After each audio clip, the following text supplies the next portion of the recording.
हेमशैलाभदेहं तनुजवनकृशाणुं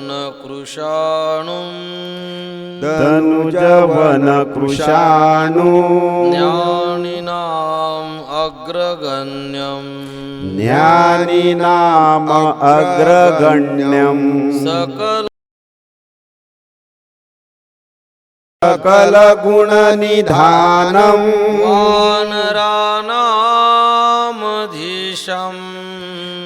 वानरानामधीशं रघुपति प्रिय भक्तं वातजातं नमामि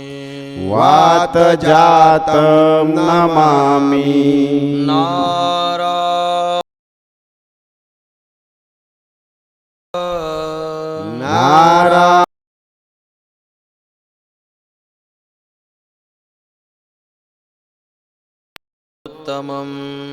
नरं चैव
नमस्कारुनि आता ते नमस्कारुणी आता तुकामने आता आपुल्या सायासी तुका म्हणे आता आपुल्या सायासी आम्हा जगदीशे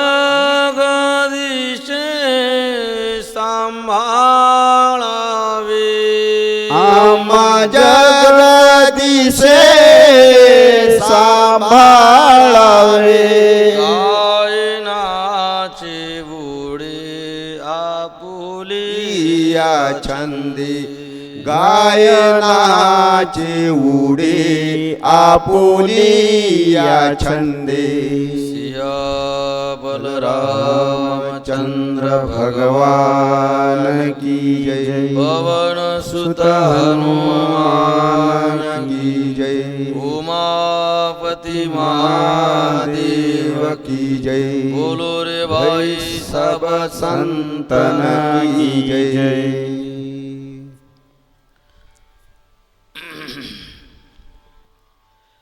भगवान पंढरीश परमात्म्याच्या असीम निस्सीम अहेतुक कृपेने विश्वप्रभू गुणवंत भगवान तथा मुद्गलेश्वर महाराज या संत द्वयांच्या कृपाशीर्वादाने अंबाडावाशी गावकरी मंडळींच्या सहकार्यातून आणि तुम्हा सर्व संतांच्या उपस्थितीमध्ये संपन्न होत असलेला हा अखंड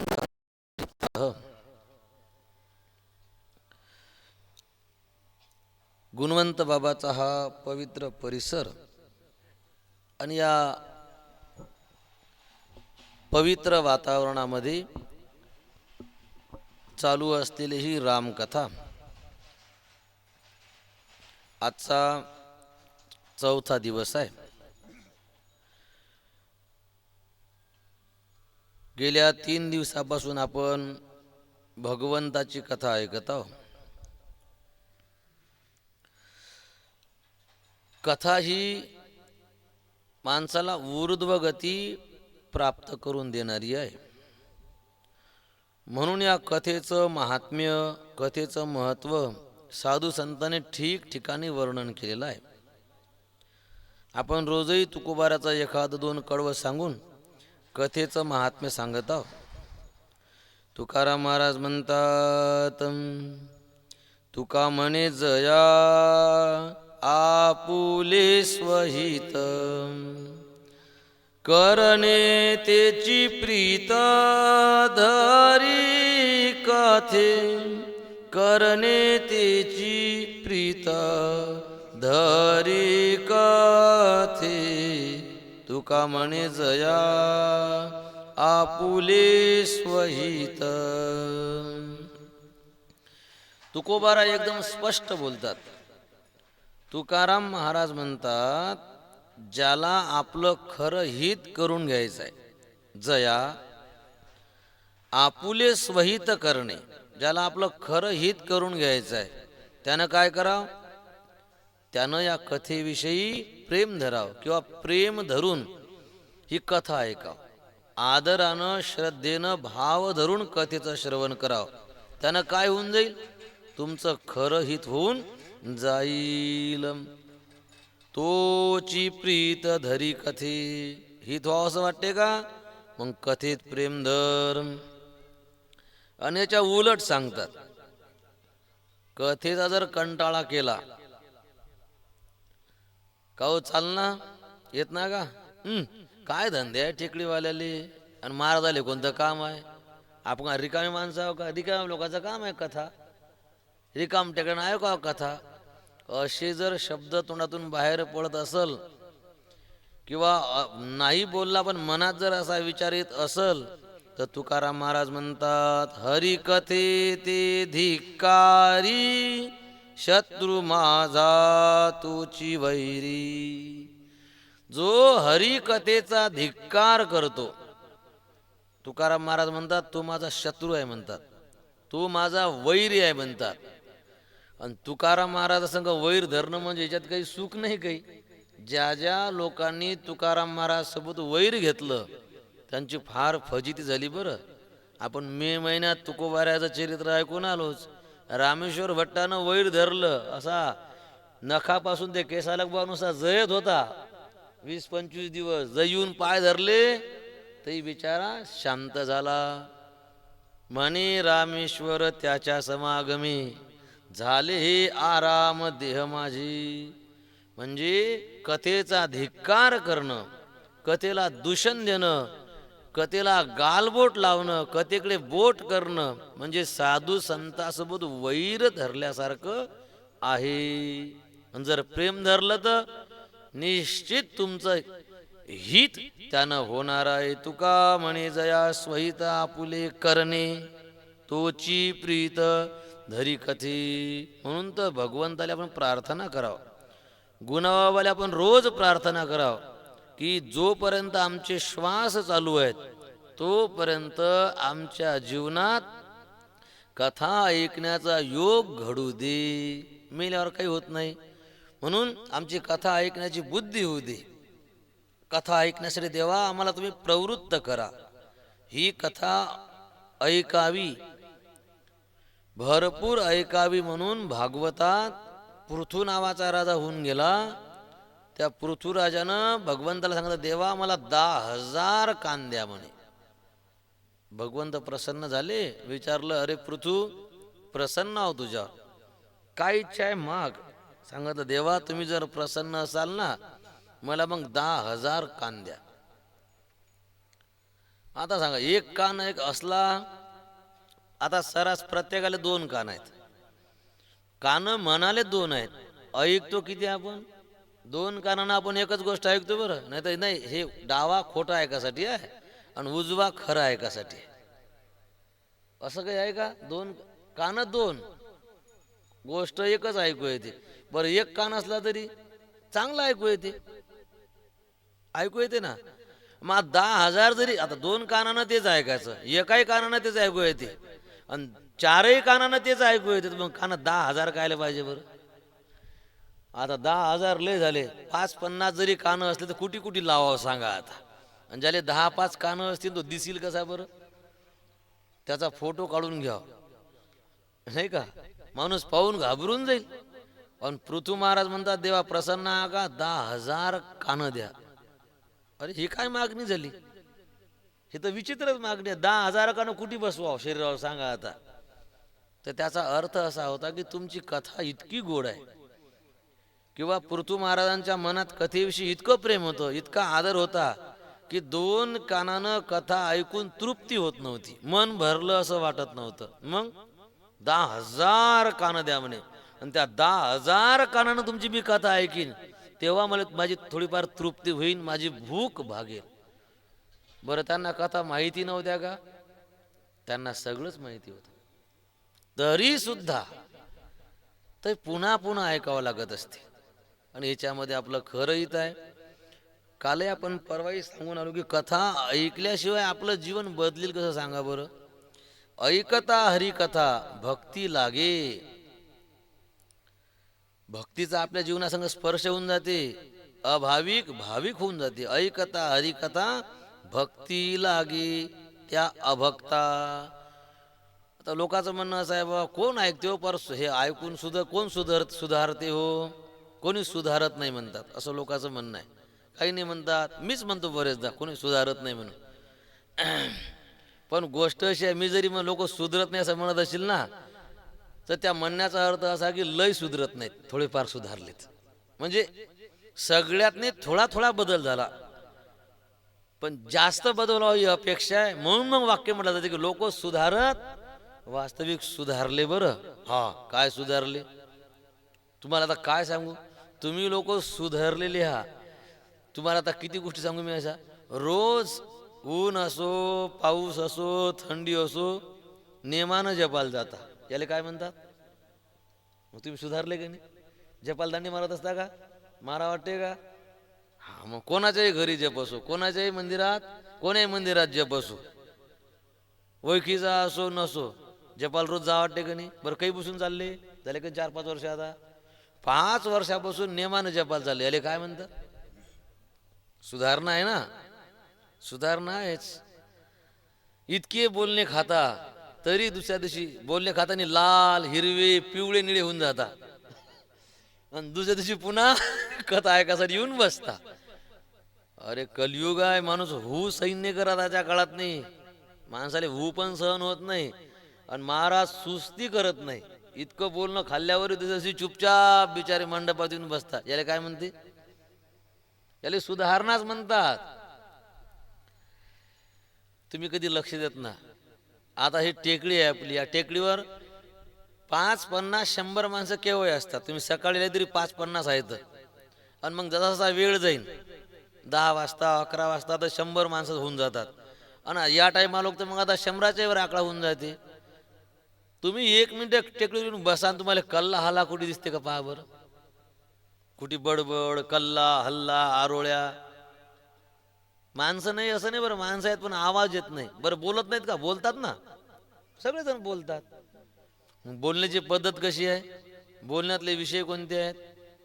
आणि जराशी तुम्ही जा बरं दुसऱ्या गावच्या सप्त्यानं, किंवा दिंड्या बिंड्या असतात, 5-50 लोकांचीच दिंडी असते. अशी दिंडीचा इंटर झाला की 50 जण 50 गोष्टी बोलतात. ऐकाव कोण? किती आपद असते. आपल्या टेकडीवर दिवसभर शांत वातावरण असते, कोणी गोष्टी करत नाही. याला काय म्हणतात? सुधारणा म्हणतात. त्याला सुधारणा. सुधारणा तर काय? आपल्या टेकडीवर स्वयंपाकात कांदा लसण वापरत नाही.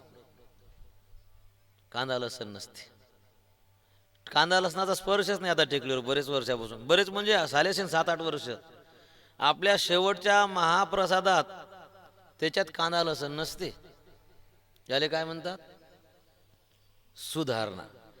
तुम्ही दुसऱ्या कोण्या गावात जा, तिथल्या सप्त्यात जाऊन सांगा की कांदा लसण टाकणं दोष आहे, ते पाप आहे, कांदा लसण टाकू नका. पहा बरं, ऐकतात का तुमचं? तिथं त्या भाजीच्या गंजापाशी हाणामारी होऊन जाईल.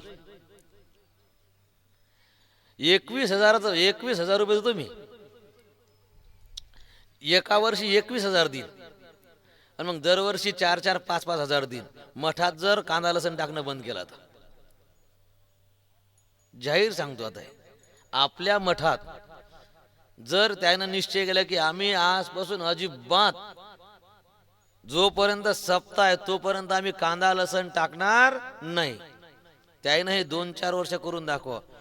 21,000 आणि देणगी वेगळी दरवर्षी. मग तसे तर देतोच काही ना काही, वाढून देत 4,000 5,000 दरवर्षी देत जाईल. नाहीत बंद करू शकत. आपलंच गाव आहे ना ते, हाय सप्ताह आपल्या आंबाळ्यातलाच आहे आणि तोही आपल्या आंबाळ्यातलाच आहे का नाही. दाखवा बंद करून. 21,000 रुपये देतो. 21,000 रुपये बंद करून दाखवा. नाहीत करू शकत का? ऐकत नाहीत, कथा ऐकत नाहीत, जप करत नाहीत, चांगल्या सहवासात नाहीत, म्हणून त्याची ती हिंमतच होणार नाही. इथे कसं काय सक्सेस झालं ते? जप, चांगल्या सहवासात, चांगल्या गोष्टी नेहमी ऐकण्यात, त्याच्यामुळे ते सहज बंद झालं आणि त्याची आज आठवणही येत नाही. याले काय म्हणतात बरं? याले बदल म्हणतात. आता किती सांगावं तुम्हाला, अजून किती किती गोष्टी सांगावं अशा. पण हा बदल चांगल्या गोष्टी आहेत ना, हा बदल आहे. पण इतक्या बदलानं आपला उद्धार होणार नाही. सुधारणा आहे आपल्यात, पण एवढ्या सुधारणेनं देव नाही भेटत. त्याच्यासाठी अजून जास्त सुधारणा करावी लागते. इतक्यानं हे चांगलंच आहे, पण जे मिळवायचं त्यासाठी फार मोठं सुधारणा करावी लागते.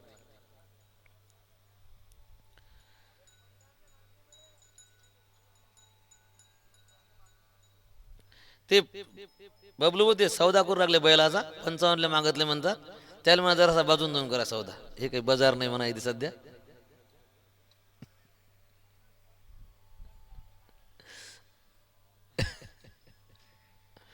हरी विश्व प्रभू गुणवंत भगवान की जय. जय. तर आलं लक्षात. म्हणून तर ह्या सुधारणा असल्यामुळे जे आपल्या इथे ही प्रसन्नता आहे, ही रौनक आहे, तर हे सगळं म्हणजे सुधारणेचाच परिणाम आहे सगळा हा. पण इतक्यानं देव भेटत नाही, त्याच्यामुळे आपल्याला अजून जास्त आपल्यात बदल करावे लागणार आहेत. म्हणून मग बोलावं लागते बरं. नाही तर वास्तविक तुमच्यासारख्या साधू लोकाले बोलणं म्हणजे कठीण कामावर. तुम्ही चांगले जगू लागले ना, तुम्हाला बोलणं म्हणजे दोष आहे, तुम्हाला दुखवणं बरोबर नाही.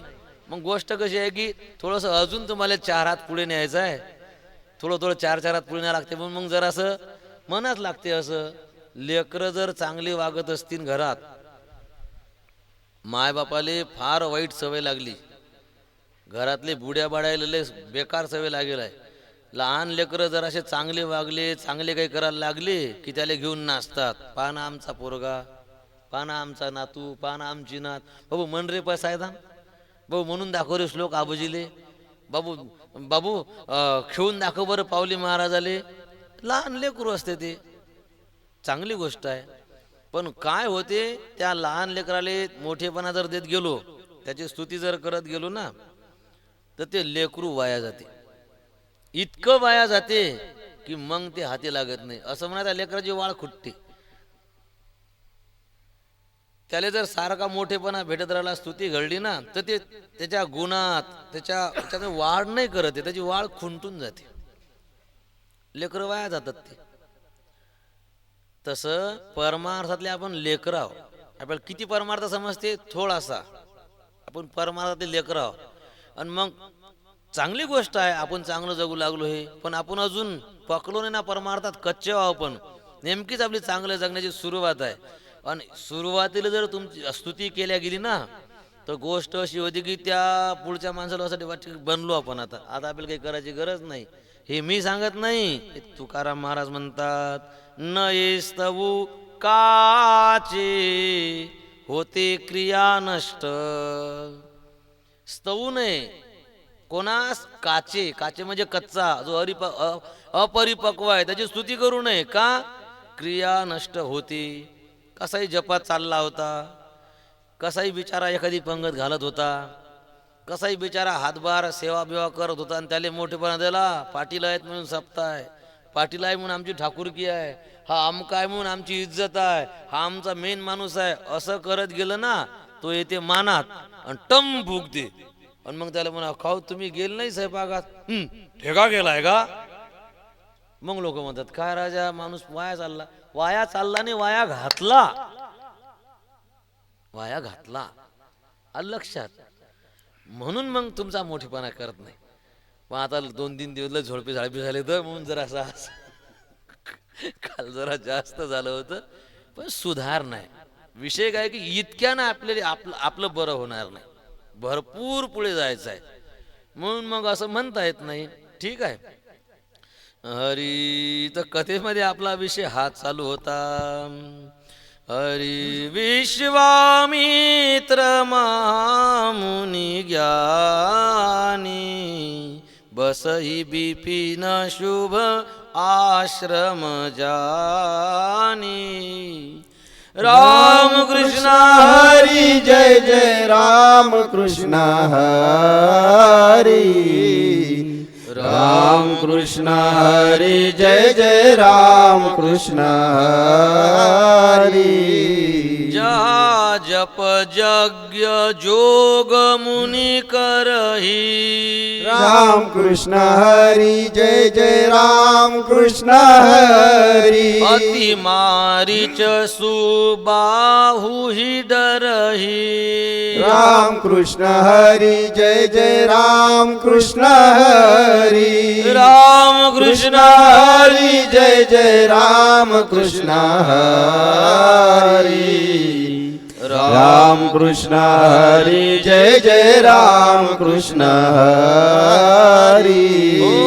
राम कृष्ण हरी जय जय राम कृष्ण हरी.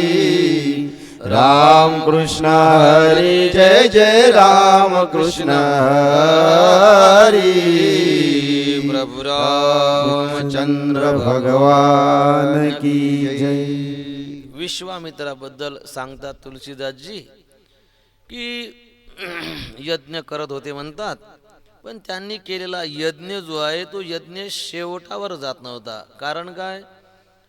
मारीच आणि सुभाऊ नावाचे 2 राक्षस त्यांची सेना घेऊन यज्ञाच्या जागेवर यायचे आणि यज्ञाचा विध्वंस करून टाकायचे, यज्ञ बंद पाडायचे.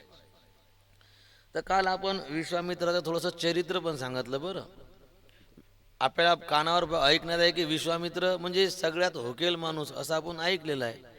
पण विषय असा आहे की आपण काल विस्तारानं सांगितलं, विश्वामित्रांनी 60,000 वर्ष लोखंडाचं पीठ खाऊन तपश्चर्या केली आणि त्यांना जे मिळवायचं होतं, त्यांनी जे ध्येय ठरवलं ते त्यांनी ध्येय प्राप्त केलं, साध्य मिळवलं त्यांनी. पण सहज नाही भेटलं. बरं, 60,000 वर्षाची कठोर तपश्चर्या आणि लोखंडाचं पीठ, आणि एवढं केल्यावरही त्याचा 2-3 पाय घसरला. आणि पाय घसरल्यावर पुन्हा तितक्याच ताकदनं उठून द्यायनं ते काय रस्ता चालला. बरं, तर परमार्थ करताना असं होते. जो बनलेला आहे त्याला परमार्थ करायची काही गरज नाही. आता ज्याला देव भेटला त्याला काय देव मिळवासाठी प्रयत्न करायला लागतात. प्रयत्न कोणाला करायला लागतात? ज्याला देव भेटला नाही. मग आता देव भेटला नाही म्हणजे आपण कमजोर आहोत, आपल्यात उणीव आहेत, आपल्यात विकार आहेत, आणि मग आपल्याला दुरुस्त होत समोर जावं लागते ना. तर इतकं सोपं आहे का? किंवा वेगळ्या भाषेमध्ये तुकाराम महाराज म्हणतात युद्ध आहे. देवा जवळ जायचं आहे ना तर साधी गोष्ट नाही, युद्ध आहे, युद्ध. रात्रंदिवस आम्हा युद्धाचा प्रसंग, अंतर बाह्य जग आणि मन. युद्ध कोणासोबत आहे? आपले शत्रू कोण आहेत? आपले वैरी कोण आहेत? आपला प्रतिस्पर्धी कोण आहे? मोठमोठे आहेत. आपला प्रतिस्पर्धी कोण आहे? आपलं प्रतिस्पर्धी आपलं मन आहे. मनासंग फाईट लागली आपली. मन म्हणते उठू नको, पण सकाळी काकळा आहे. मन म्हणते उठू नको. कोण जिंकते बरं? कोण जिंकते? मनच जिंकते. म्हणून इतकं बोलल्यावरही आज 5:15 झालेतच. मनच जिंकते का नाही? 4:30ला उठवायला पाठवला मग तरी 5:15 वाजलेच का काय? म्हणजे कोण जिंकलं आजही? पण मनच जिंकलं. महाराजांनी दिलं जरा बरं काय 10 मिनिटं एकदा डोळे मुरून घेऊ, जरा असे डोळे मुरून की वाजवले 5. मन जिंकलं का नाही? कोणासंग युद्ध आहे आपलं? आपल्या इंद्रियासोबत आपलं युद्ध आहे. काम, क्रोध, लोभ हे का साधारण गडी आहेत का? हे महापराक्रमी योद्धे आहेत हे. आणि पुन्हा हे सगळे एकदा आपल्यावर तुटून पडतात. एकच वैरी नाही, एक शत्रू नाही, अनेक आहेत. आणि आपण एकटा जीव. सांगा कोणासंग टक्कर घ्यावं? मन सांभाळावं का इंद्रिय सांभाळावं का विकारासंग 2 हात कराव? कोणासोबत टिकणार आहे? युद्ध आहे हे, सावधच राहावं लागते. त्याच्यामुळे बरेचदा आपली पाठ टेकते. राग आला याचा अर्थ काय? क्रोध जिंकला, क्रोधानं आपल्याला चितपट केलं. लोभ निर्माण झाला, 4 पैसे दाबले खिशात, चॅप्टरपणा केला, लोभ जिंकला, आपली पाठ टेकली. काम विकार निर्माण झाला, काम जिंकला. जराबर घेतलं अजून अंगावर पांघरून उडाचा टाइम होऊन गेल्यावर पण आता आळत जिंकला. इतकं सोपं आहे का? युद्ध आहे. आणि या युद्धातनी बरेचदा आपली पाठ टेकते. पण टेके ना पाठ, पण तितक्याच ताकदनं उठून हातपाय झटकून दंड मांड्या थोपटून पुन्हा अजून त्या रस्त्याने निघायचं. त्याला पुरुषार्थ असं म्हणतात. म्हणून विश्वामित्रांची सुद्धा पाठ टेकली 2-4 खेप, पण त्यांनी आपलं शेवट त्यानं गाठला. म्हणून कोणी जर परमार्थ करताना चुकला तर संपला असं नाही, काही तोंड सुख घ्यायचं नाही. अरे ते सगळेच या कंडिशनमधून जायला येतं. इतकी सोपी गोष्ट आहे का हे? म्हणून विश्वामित्र महामुनी असा शब्द वापरला. आता यज्ञ शेवटावर जात नव्हता, यज्ञाले ब्रेक लागत होता. आपण थोडंसं काल चिंतन असं केलं, आज यज्ञ राहिले नाही, आज सप्ते राहिले. तर हे आपण सप्ते करतो, पण सप्ते केल्याच्या नंतर थोडंसं काल कडक बोलल्या गेलं. मला रातभर म्हणजे गमलंच नाही, मी उदास होतो तिथून गेल्यावर. म्हटलं जरासं नॉर्मल सांगा लागत होतं, नाही तर सांगाच नव्हतं लागत. तुम्ही ध्यानातही नशीन ठेवलं. कधी कधी सांगून टेन्शन येते. कालचा विषय तो एकदम कडक झाला. कसं होते, आपण जे सप्ताह करतो ना, हे सप्ते शेवटावर जात नाही. या सप्त्यापासून काही भेटलं म्हणजे सप्ताह शेवटावर गेला. आपण हरिपाठ करतो, सारं आयुष्य हरिपाठ करण्यात चाललं. हरिपाठ केला तासभर आणि काही भेटलं, हरिपाठ शेवटावर गेला. आपण जपात जाऊन बसलो आणि जप केल्यावर आपल्याला काही भेटलं तर आपला जप शेवटावर गेला. काय भेटते सांगा बरं? आपण काल सांगून आलो, सप्ताह करणं साधी गोष्ट असते का? खूप मोठी गोष्ट असते. एवढा पैसा जमा करा, ते काही साधं एका माणसाचा खेळही नसते. 17 विचाराचे 17 असतात. आपण त्याला 17 रंगाचे म्हणतो. कोणाचा खेटर कोणाच्या पायात नाही. सगळे एका जागेवर आणून बरोबर सगळं उभं करणं लय उठाटे बसते. आता जी नुसते ऐकासाठी येऊन बसतात त्याला काय समजणार आहे? खूप मेहनत असते उभं करताना. मग आपली एवढी मोठी मेहनत आहे, 8 दिवस सप्ताहाचे ना 8 दिवस अगोदरचे, 1-2 दिवस नंतरचा. नाही म्हटलं तर काय 15-20 दिवस आपले सप्ताह करण्यात सहज मोडतात. आणि त्याच्या अगोदर डोक्यात विचार सप्ताह जवळ यायला लागला की, म्हणजे 15-20 दिवस महिन्याभराचा हे सगळा काय कार्यक्रम असते. केवढी मेहनत आहे. आणि हे सगळं केल्यावर जर आपली चिडचिड संपत नसल, कटकट असल, भांडणं होत असतील, कपाळावर आठ्या पडल्या असल, तर याचा अर्थ काय होते? शेवटावर नाही गेला ना. परमार्थाचं फल आहे प्रसन्नता. माहित आहे का? सप्ताह झाल्याच्या नंतर आपल्याकडून जे सेवा घडल्या गेली, आपली जी सप्त्यात मेहनत होती, आपण जे अन्नदान केलं, आपण जे ऐकलं, किंवा आपण या सप्त्यात जे कामी आलो, जे आपलं घडलं ना, तर ते डोळ्यासमोर आपण काय केलं बा सप्त्यात असं आठवलं ना की माणसाचं मन असं भरून गेलं पाहिजे की वा किती मेहनत केली आपण सप्त्यात, किती उठाठेव केली, किती दगदग झाली, किती आपली झोप झाली नाही, किती आपल्या बसवल्या जात नव्हतं ऐकत असताना, पण तरी वा होऊन गेलं आपल्याकडून. असा मनात विचार आल्यावर असं माणसाचं अंतःकरण भरून गेलं पाहिजे की देवानं आपल्याकडून करून घेतलं. होते का असं? बरं होत नाही असं. मग याचा अर्थ काय? शेवटावर गेलं नाही ते. उलट असं होते, वाट पाहतात. उद्याचा काला आटपला ना की लगेच वावरात पाहतो म्हणतात. पण देणं बाकी आहे, अमकाय ठमकाय फलाना आहे. अरे एवढं सगळं कार्य तुम्ही केलं, इथे उपस्थित होते आणि एवढं सगळं केल्यावरही तुमचं मन जर संसाराकडे धावायला करू नये असं नाही, पण ती तुमची जी वृत्ती आहे तिकडे धावाची असं झालं तर शेवटावर नाही गेलं हे.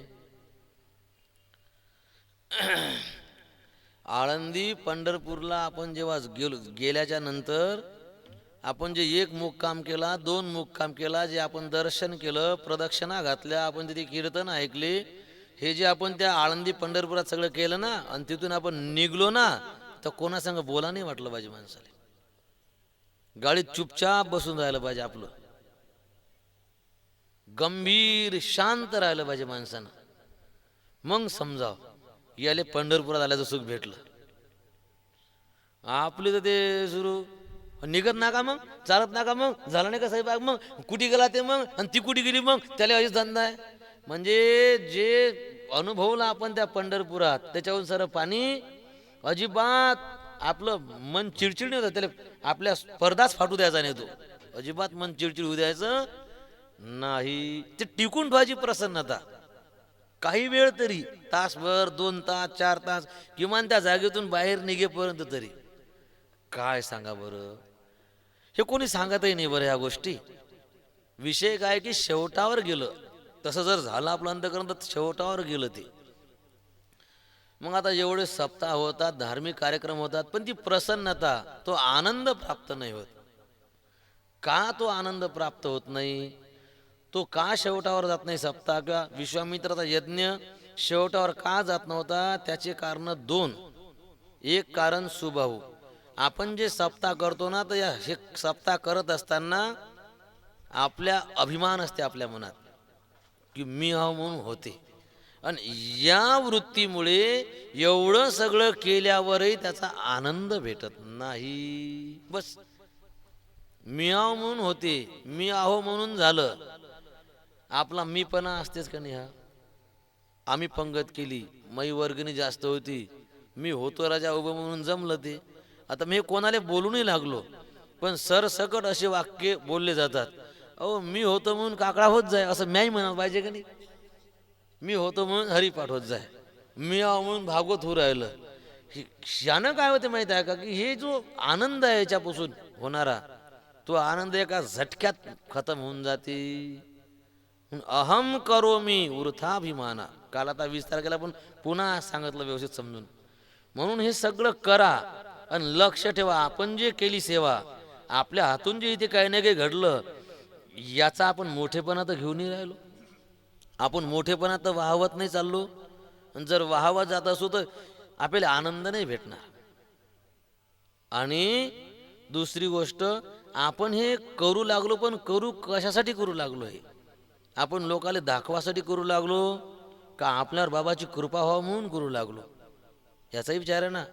नुसता सप्ताह उभा करतो आपण, पण हे कशासाठी केलं पाहिजे आपल्याला जी आठवणच नसते, कोणी विचारच करत नाही कशासाठी करायचं. आपण काल सांगितलं, तुम्ही घरून येता तर कधी विचार करून येता की आपण मंडपात कायसाठी चाललो म्हणून, आपण टेकडीवर चाललो घर सोडून कशासाठी चाललो, कधी विचार करता काय नाही. आणि इतके भारी आजचं जग इतकं भारी. आता आमच्या गावात सप्ताह होता, मग साधारण महाराज, तरी मग अमाप गर्दी, आमच्या गावात ऐकायला लोक येतात, भरपूर गर्दी होती. म्हणा मग येऊन सांगतात, बापा बसा वाटत नाही म्हणे भागवताच्या मंडपात, त्या काय महाराज आहे म्हणे. आणि महाराज लय इच्छितर, एक महाराज ते मला सांगतात बरं, गावात लोक असे, आता गावातले आहेत ना म्हणून सांगतात, बाया सांगत एक महाराज नुसत्या बगलाच खाजवते म्हणे अशा. म्हणजे भागवतकार बनींवर भागवत सांगतात ना, बनींवर बांडीसवर भागवत सांगतात, आणि मग आता गरमी होऊ लागली, मग चालल्या बगला खाजवून. आता मोठा थटा माणूस अशा बगलाच दाखवते म्हणे सारं भागवत होईल लोक. आता ते लय सांगतात जोक. बरं मग तुम्ही काऊन जाऊन बसता, बापा जाऊन दाखवायला दिसा लागल ना देती, नाही तर मग महिना सप्ते करणारे बाहेर गावात टोले घेत जातात, गावात यायला जमत नाही असे म्हणतात म्हणे, म्हणून जाऊन बसा. मग आता हे मंडपात कायसाठी गेले, त्या सप्ताह करणाऱ्याला दिसावं की आम्ही आलतो, बरं आम्ही आलतो एक दिवस, मग हे काय दाखवासाठी गेले की नाही. मग आता झाला बरेचदा धार्मिक कार्यक्रम जे आहे का धार्मिक कार्यक्रमात जे आपण मेहनत घेतो ना, ही मेहनत फक्त लोकांना दाखवासाठी असते. हे का दाखवायची गोष्ट आहे काय? हे दाखवासाठी नसते करत. हे देवाचं प्रेम मिळावं, देवाची कृपा व्हावं, आपली परमार्थात अध्यात्मात प्रगती व्हावं म्हणून इथे सेवा करावं लागते, म्हणून इथे हजेरी लावा लागते. आणि ज्या दिवशी तुम्ही या भावनेनं करसाल ना की हे सगळे आपली एक तर मेहनत, पहिले मेहनत करा बरं, काहीतरी करा करा आणि ते आपलं जीवन बनाव या उद्देशानं करा. सगळं करा पण देवानं करून घेतलं ही भावना ठेवा. तुम्ही बिना रडल्याचे राहू शकत ना सप्ताह झाल्यावर. बिलकुल तुम्ही रडले पाहिजे. का? तुमची भावना कोणती होती? बाबा देवानं करून घेतलं आणि पुन्हा बाबा देवानं आपल्यात काहीतरी बदल पाळा, हे डोळ्यासमोर ठेवून करा आणि काला होऊ द्या. बिलकुल तुम्ही रडसाल. मी कितीतरी लोकांना रडताना पाहिलेलं आहे आमच्या गुरु महाराजच्या सहवासात. आमचे बाबा मोठे अधिकारीच महात्मे होते. 8-10 हजार समाज भागवतासाठी राहायचा, काही मुक्कामीच राहायचे. कार्यक्रम संपला की लोक रडत घरी जायचे, उदास होऊन लोक घरी जायचे की बाबा 7 दिवस कसे गेले, किती आनंद होता, किती हे होतं. माय खोडावर याला विचारा तुम्ही, हा इथे बसेल आहे. लोक भावूक होऊन डोळ्यात अश्रू करून घरी निघून जायचे. का? डोळ्यात अश्रू का आले? तिथे दाखवाचा विषय नव्हता आणि तिथे मी करतो ही भावना नव्हती. सुबाहू म्हणजे मी करतो आणि मारीची म्हणजे वरून सोनं म्हणजे दाखवून झालं. आतमध्ये आहे काय? आतमध्ये असुर आहे. तर विश्वामित्राच्या यज्ञ शेवटावर का जात नव्हता? त्यांना थोडासा वाटत होतं की मी करतो ही भावना होती आणि लोकांना दाखवून द्यावं की पहा विश्वामित्र काय करू लागला, थोडासा असा भाव असल्यामुळे आणि त्यांचं ते कार्य शेवटावर जात नव्हतं. इथे एक अजून मुद्दा सांगतो बरं. कधी कधी काय होते, आता सप्ते 12 महिने सप्ते असतात. जर बरसातीचे जर 2-4 महिने सोडले, शक्यतो दिवाळीपासून सगळीकडे सप्ते सुरू होऊन जातात. पावसाळ्यातच कमी सप्ते असतात. मग आता हे निसर्ग आहे. मग आता आजचा निसर्ग कधी काही होऊन जाते. आता आपल्या सप्त्यात बरेचदा पाणी यायला आहे. एक वर्ष तर का काल्याच्या अगोदर दिवशीच पाणी आलं, पार धिंगाणा, अरे राम राम, पुरं ओलं, म्हणजे जेवायला बसायला पण जागा नाही, पचपच ओलं. आलं तर इतकंही पाणी आलं की आता पंक्ती कुठे बसवा ही पंचायत. म्हणून गुन्हा बाबा पण टेन्शन आहे, किती पाणी येऊ द्या, आपण मग आता ब्लॉक बसवले तर किती पाण्याला काही अडचण. त्या वर्षी म्हणजे मातीत लोक अंग भरतील इतका गारा. स्वयंपाकाचं हे कसं करा. मग आता ते पंचायत झाली की मग आता गोष्ट मग त्यावेळेस कसं वाटते की बा आपण देवाचं करू लागलो आणि मधातच बंद पडलं. विषय असा आहे, आपण चांगलं काम करत असताना ते काम शेवटावर गेलं चांगली गोष्ट, आणि नाही शेवटावर गेलं मधातच ते खंडित झालं तरीही काही वाईट झालं नाही. आपला स्वभाव असा आहे, चांगलं झालं माणसाच्या आनंदाला आरापारा नाही. बाप बाप बाप बाप, अजिबात आराम, म्हणजे हर्ष होते माणसाला, हर्ष. आता 4 द्वंद्व म्हणून लागलो. काशीनाथ भाऊचा आनंद गगनात नाही मोर राहिला. आता आनंद तर मला वाटायला पाहिजे ना, कारण सांगणारा मी आहो, म्हणणारा मी आहो. हा हर्ष झाला. आणि काही कमी जास्त झालं ना तर लगेच मग चेहरा माणसाचा पडते. परमार्थ करताना माणसाला हर्षही नाही वाटला पाहिजे तर खेदही नाही वाटला पाहिजे. चांगलं झालं माणूस हर्षित होऊन जाते, काही बिघडलं तर माणूस काय थोडासा उदास होऊन जाते. ज्ञानेश्वर महाराज ज्ञानेश्वरीत लिहितात, ऊने का पुरे जे जे काही आचरे तयाचेनी आविष्कारे कुंथो लागे. पुरं झालं तरी कुंत ते पाहिलं का, मग पाहिलं का आपलं कामच असं याला कुतनं म्हणतात. पूर्ण झाल्यावर मग होते ना आमच्यासारखं, पाहिलं का. आणि मग शेवटावर नाही गेलं समजा, ते काही बिघडबड काही अडचण आली मग ते अलीकडेच बंद पडलं, तेव्हाही कसं असते, काय राजा आपण चांगलं करायला जाऊ, पापावर लोक पिना मारतात, लोक बोटं घालतात, शोभलं का त्याले, केलं का त्यानं, बऱ्याच गावानं इकडे भागवत लोक डिप्या बंद करून टाकतात. म्हणजे किती आपत आहे. एका गावात मी कीर्तनासाठी गेलो होतो आणि मी जायच्या अगोदर, मी लय वर्ष 10 वर्ष अगोदरची गोष्ट आहे, कीर्तनासाठी गेलो होतो तिथे. झाले गावात भांडणं कीर्तनाच्या अगोदर. त्यानं ते मशीन साऊंड माईक स्टँड पण उचलून नेले भांडणं करणाऱ्यानं. बोंबला तुमचं कीर्तन कसं करा असते करा सांगा आता. मग मी लहान होतो, आलो कीर्तनासाठी, ओळखीचेच लोक होते. कीर्तनासाठी एक काळी आणली होती, काळी अशी काळी आणली होती आणि त्याच्यावर माईक बसवला होता असा. मी म्हणलो सप्ता इसा आणि हे कोणता माईक आहे असा. मग कालांतरानं समजलं की यायचे कीर्तनाच्या अगोदर भांडणं झाले आणि त्या पुढच्या माणसानं साऊंड सिस्टीम उचलून नेली, स्टँड पण ठेवलं नाही. मग यानं एक माईकची सोय विकून जिकून केली कीर्तनासाठी. मग आता असं झाल्यावर मग ते काय राजा शोभलंय त्या माणसाले. म्हणजे आता कमी पडलं तरी माणसाचं कुंतन चालू आहे. पुरं झाल्यावर मग पाहिलं का कमी पडल्यावर काय राजा शोभते का सांगा बरं. आपला स्वभावच आहे, म्हणजे कुंथनं बंद नाही, चांगलं हो वाईट हो. ज्ञानोबाराय ज्याच्यावर उपाय सांगतात, ज्ञानोबाराय म्हणतात आपण फक्त देवाचं कार्य करावं. पूर्ण झालं नॉर्मल राव, आणि अपूर्ण म्हणजे पूर्ण झालं नाही कमी पडलं तरी आपण नॉर्मल राव. उनेया पुरेयाचे काही उरो नेदी आपुले ठाई. म्हणून लक्षात ठेवा, सप्तातला मंडप जरी पुरा उडून गेला तर काहीच बोलायचं नाही. बाबाचा सप्ताह होता आणि बाबा घेऊन गेले तर विषय खलास. मंडप उडून गेला, कार्यक्रम बंद झालं तर करायचं नाही तर राहिलं. पुंडलिक वरदा देतीस, काही खेद मानायचा नाही. याले परमार्थ म्हणतात. नाही पण मग आपल्या मंडपात मग साधू होते बुवा, नाही तर लोकले आपत आहे समाज होय, महाराजात काहीतरी फॉल्ट असेल म्हणून तर धिगाणा झाला.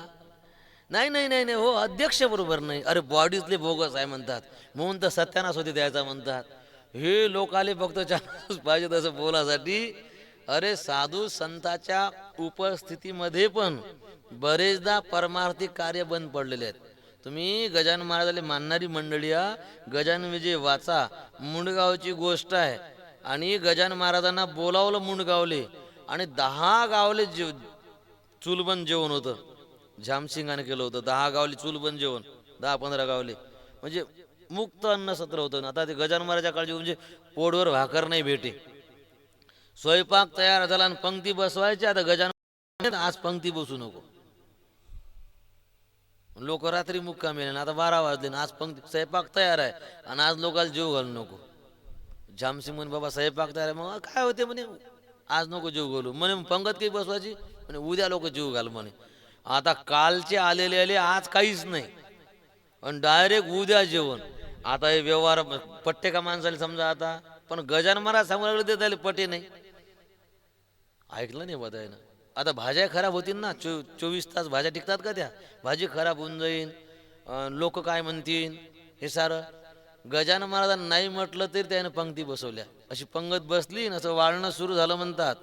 असा हवा असा वारा सुटला म्हणतात आणि असं वादळ आलं म्हणतात, असा पाऊस झाला की एक घासही कोणाच्या पोटात गेला नाही म्हणतात. टोटल अन्न खराब झालं सगळं. मग कोणी म्हणून खावं तिथं गजानन महाराज होते. मग होते म्हणजे काय झालं, साधू संतही निसर्गाच्या आळवे जात नाही.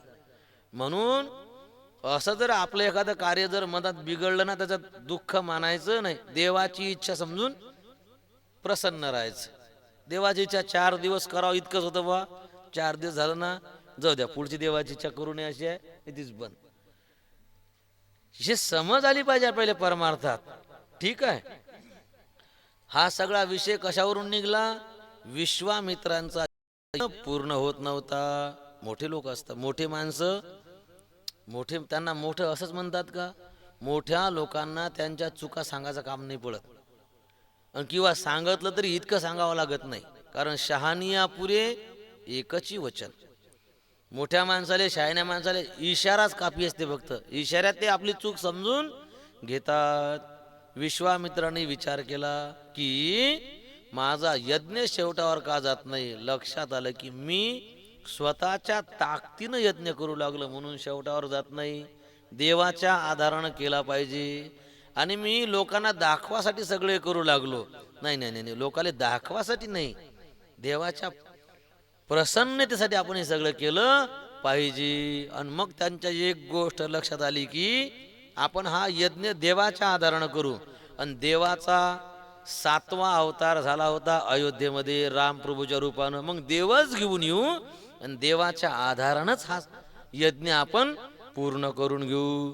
म्हणून मग विश्वामित्र जे आहेत अयोध्येला निघाले, तर सगळ्या रस्त्यानं विचार करत आले. काय विचार करत रस्त्यानं? मी क्षत्रिय होतो, मी एक राजा होतो, पण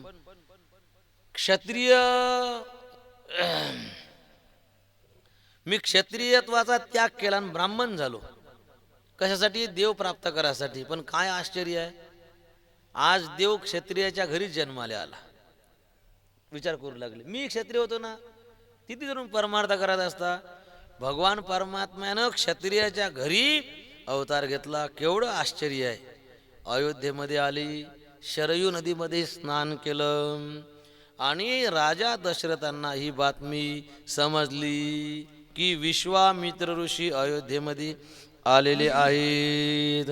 मुनी आगमन सुना जब राजा, मिलन गयउलै विप्र समाजा. राम कृष्ण हरी जय जय राम कृष्ण हरी. राम कृष्ण हरी जय जय राम कृष्ण हरी. यही कारण आगमन तुम्हारा. राम कृष्ण हरी जय जय राम कृष्ण हरी. कहू सो करत न लावू बारा. राम कृष्ण हरी जय जय राम कृष्ण हरी. असुर समूह सतावही मोही. राम कृष्ण हरी जय जय राम कृष्ण हरी. मैं जाचन आयऊ नृप तोही. राम कृष्ण हरी जय जय राम कृष्ण हरी. अनुज समेत देहु रघुनाथा. निशिचर बधमय हो बसनाथा. राम कृष्ण हरी जय जय राम कृष्ण हरी. राम कृष्ण हरी जय जय राम कृष्ण हरी. राम कृष्ण हरी जय जय राम कृष्ण हरी. राम कृष्ण हरी जय जय राम कृष्ण हरी. प्रभु राम चंद्र भगवान की जय. विश्वामित्र ऋषी आले हे जसं राजा दशरथानं ऐकलं, अनेक ज्येष्ठ श्रेष्ठ मंडळींना घेऊन ब्राह्मणांना सोबत घेऊन स्वागतासाठी समोर गेली.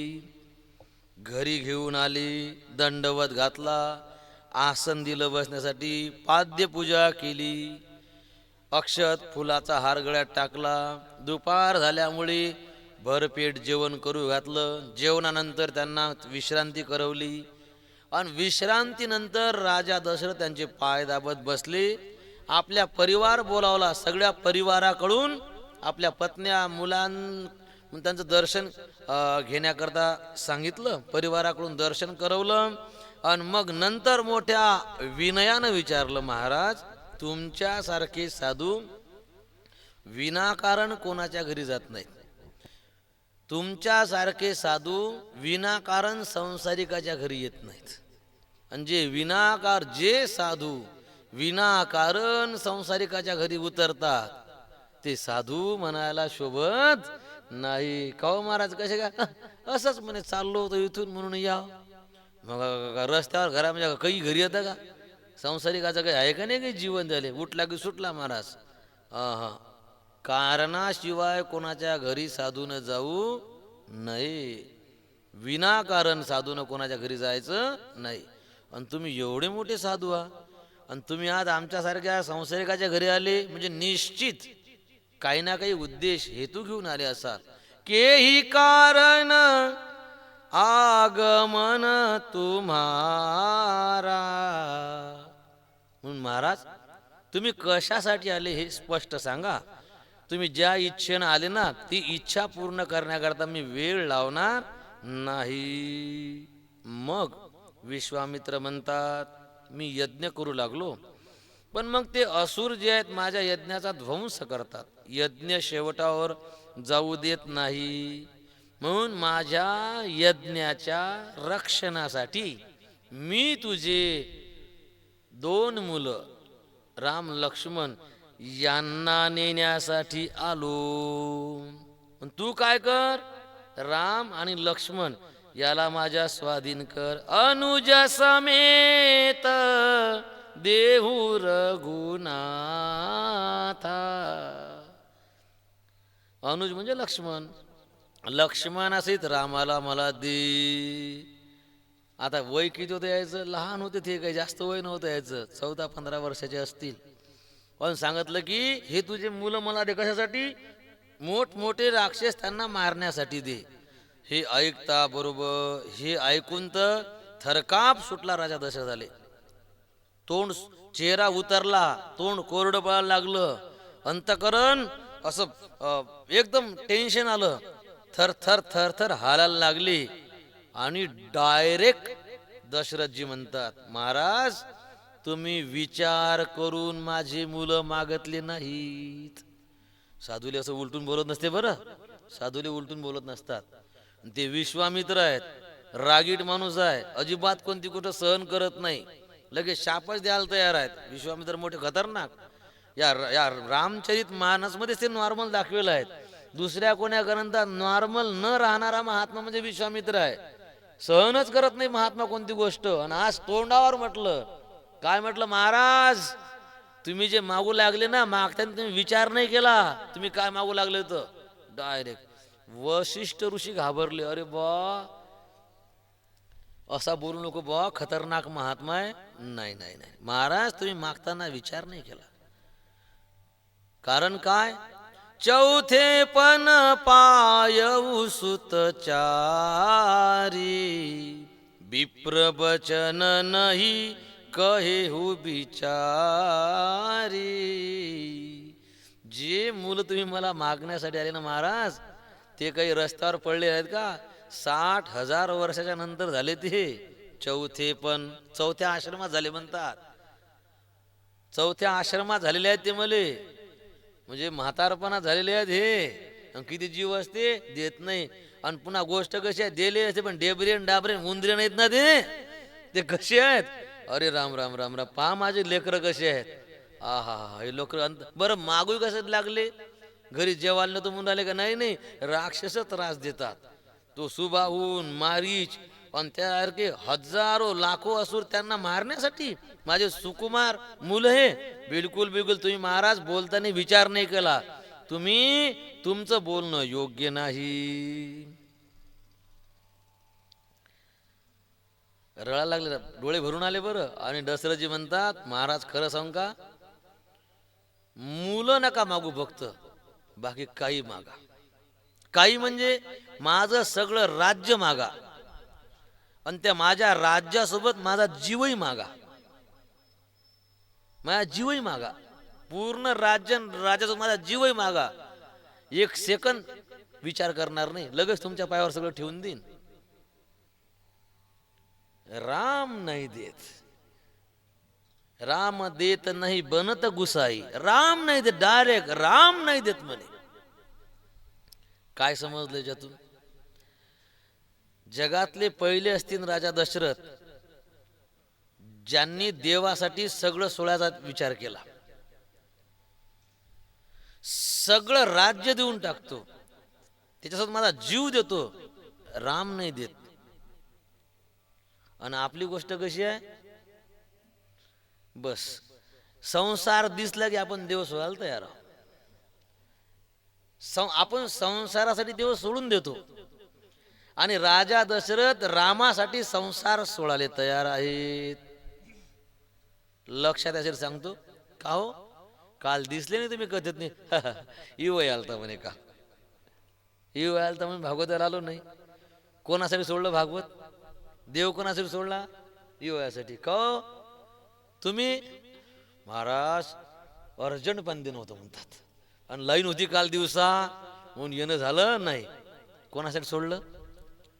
विचार करा. आपण हमेशा संसारासाठी देवाला डावलतो, हमेशा संसाराचा काम आलं की देव बाजून लोटला.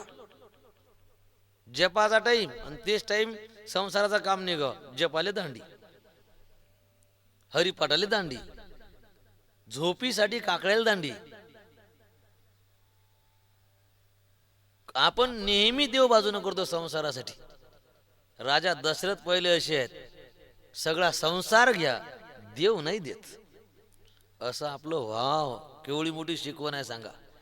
वास्तविक कडक बोलले होते. नाही देत म्हणजे नाही देत असे शब्द होते, पण विश्वामित्रानं देत नाही हे नाही शब्द पाहिले. अंतकरणातला भाव पाहिला की किती प्रेम आहे रामावर. सगळं द्यायला तयार आहे पण राम देत म्हणजे देवावर, रामावर किती प्रेम आहे. नाही हा शब्द नाही पाहिला विश्वामित्रानं, रामाविषयी किती प्रेम आहे हे पाहिलं, म्हणून त्यांना राग आला नाही. पण आता रामप्रभू जर सोबत नेलं नाही तर यज्ञ पूर्ण होत नाही. म्हणून मग वसिष्ठांना खुणावतात की महाराज तुमचा शिष्य आहे, थोडं समजावून सांगा. डायरेक्ट नाहीच म्हणते, तुम्ही समजावलं तर ऐकेल हा. त्यावेळेस वसिष्ठ ऋषीनं मध्यस्थी सांगितलं की दशरथा मी सांगतो, देऊन टाक. हे जर आज विश्वामित्रासोबत जातील ना तर तुला आज तुझे मुलं पाहून तुला जे आनंद वाटते ना, हे विश्वामित्राजवळून जेव्हा वापस येतील ना तर तू अजून आनंदी होऊन जाशील. रामाला विचार न करता देऊन टाक. डायरेक्ट नाही म्हटलं होतं पण गुरुनं सांगितलं देऊन टाक, एक मिनिटही विचार नाही केला. द्यायची इच्छा नाही, मागणाऱ्यानं मागितलं, ज्ञानेश्वर सांगितलं नाही म्हणजे नाही, आणि गुरुनं सांगितलं की देऊन टाक. तर मग एक शब्दाचाही विचार न करता पटकन देऊन मग गुरुची आज्ञा टाळली नाही. तसं साधू संतांना जे करायला सांगितलं ना पटकन करून टाकावं, जरी ते आपल्याला आवडत नसलं तरी.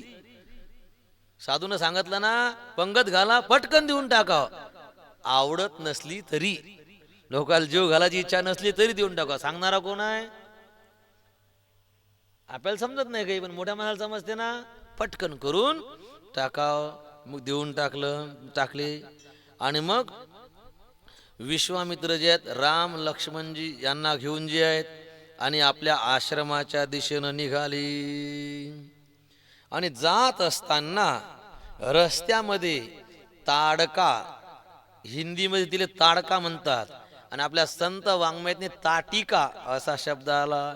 ही ताटिका नावाची राक्षसी जी आहे या तिघा जणांच्या समोर येऊन उभी राहिली.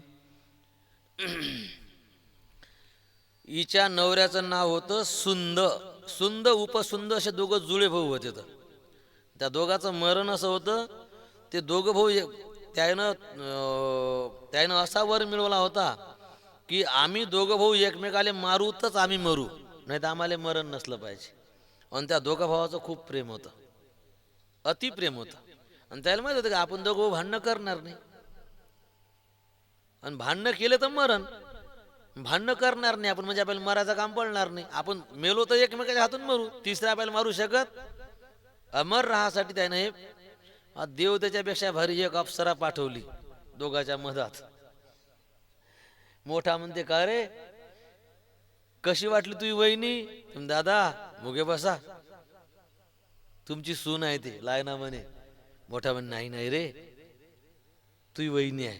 लायना म्हणे नाही दादा तुमची सून आहे. ते एका बाईसाठी भांडणं लागले बा, ते भांडणं इतरो गेले की दोघं भुलले ते की एकमेकाच्या हातून मरण आहे. दोघांनाच कुस्त्या केल्या, दोघंही मरून गेले. तर त्याच्यातला जो सुंद होता त्याची बायको होती ही ताटिका, आणि मारीच सुबाऊ हे हिचे मुलं होती. किती भयंकर राक्षस होती माहित आहे का? हे इतकी भयानक होती म्हणतात माणसं खायची म्हणतात. हे हिचा आहार होता माणसं. हिनं दोन देश उजाड करून टाकले होते म्हणतात. एका देशाचं नाव आहे मल आणि दुसऱ्या देशाचं नाव होतं करुष. हे दोन्ही देश, या दोन्ही देशात जितके लोक होते तितके यानं खाऊन टाकले मदतीनं. गावात माणूस शिल्लक ठेवला नाही, इतकी भयानक ती राक्षसी होती. आणि मग अगस्तीच्या शापानं ती राक्षसी बनली होती. आणि मग ती जी आहे ती समोर आली. आणि मग विश्वामित्र म्हणतात, रामा हा हीच ती ताडका, मार हिला रामा, असा विश्वामित्राने इशारा केला. आणि प्रभू रामचंद्राने आपल्या धनुष्याले बाण लावून सोडला. एका बाणात ताडका मारल्या गेली. चले जात मुनी दीन दिखाई, सुनी ताडका क्रोध करी धाई. राम कृष्ण हरी जय जय राम कृष्ण हरी. राम कृष्ण हरी जय जय राम कृष्ण हरी. एक ही बाण प्राण हरली ना, दीन जानी तेही निज पद दीना. राम कृष्ण हरी जय जय राम कृष्ण हरी. राम कृष्ण हरी जय जय राम कृष्ण हरी. प्रभु रामचंद्र भगवान की जय. चले जात म्हणजे आश्रमाकडे जाताना, अजून आश्रमात पोहोचलेच नाही, जातानाच मुनी दिन्नी दिखाई. कोण? ताडका समोर दिसली.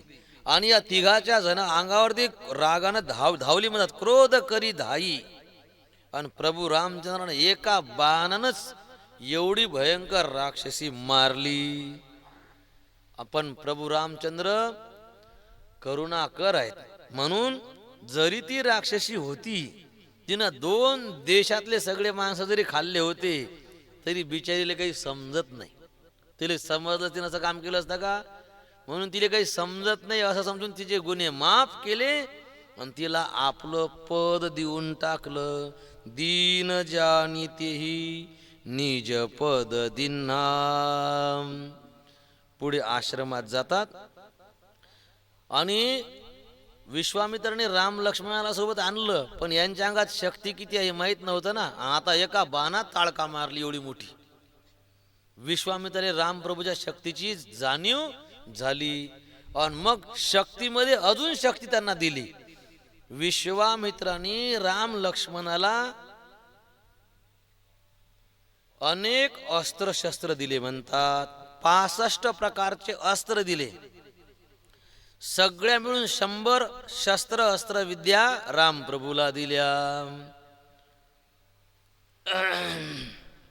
त्याच्यामध्ये एक विद्या अशी शिकवली होती रामप्रभूले की ते तहान भूक सहन करू शकतील. युद्धात टाइमवर भाकर भेटते नाही भेटत, पाणी पोहोचते नाही पोहोचत, मग तहान भूक सहन करता आली पाहिजे का नाही.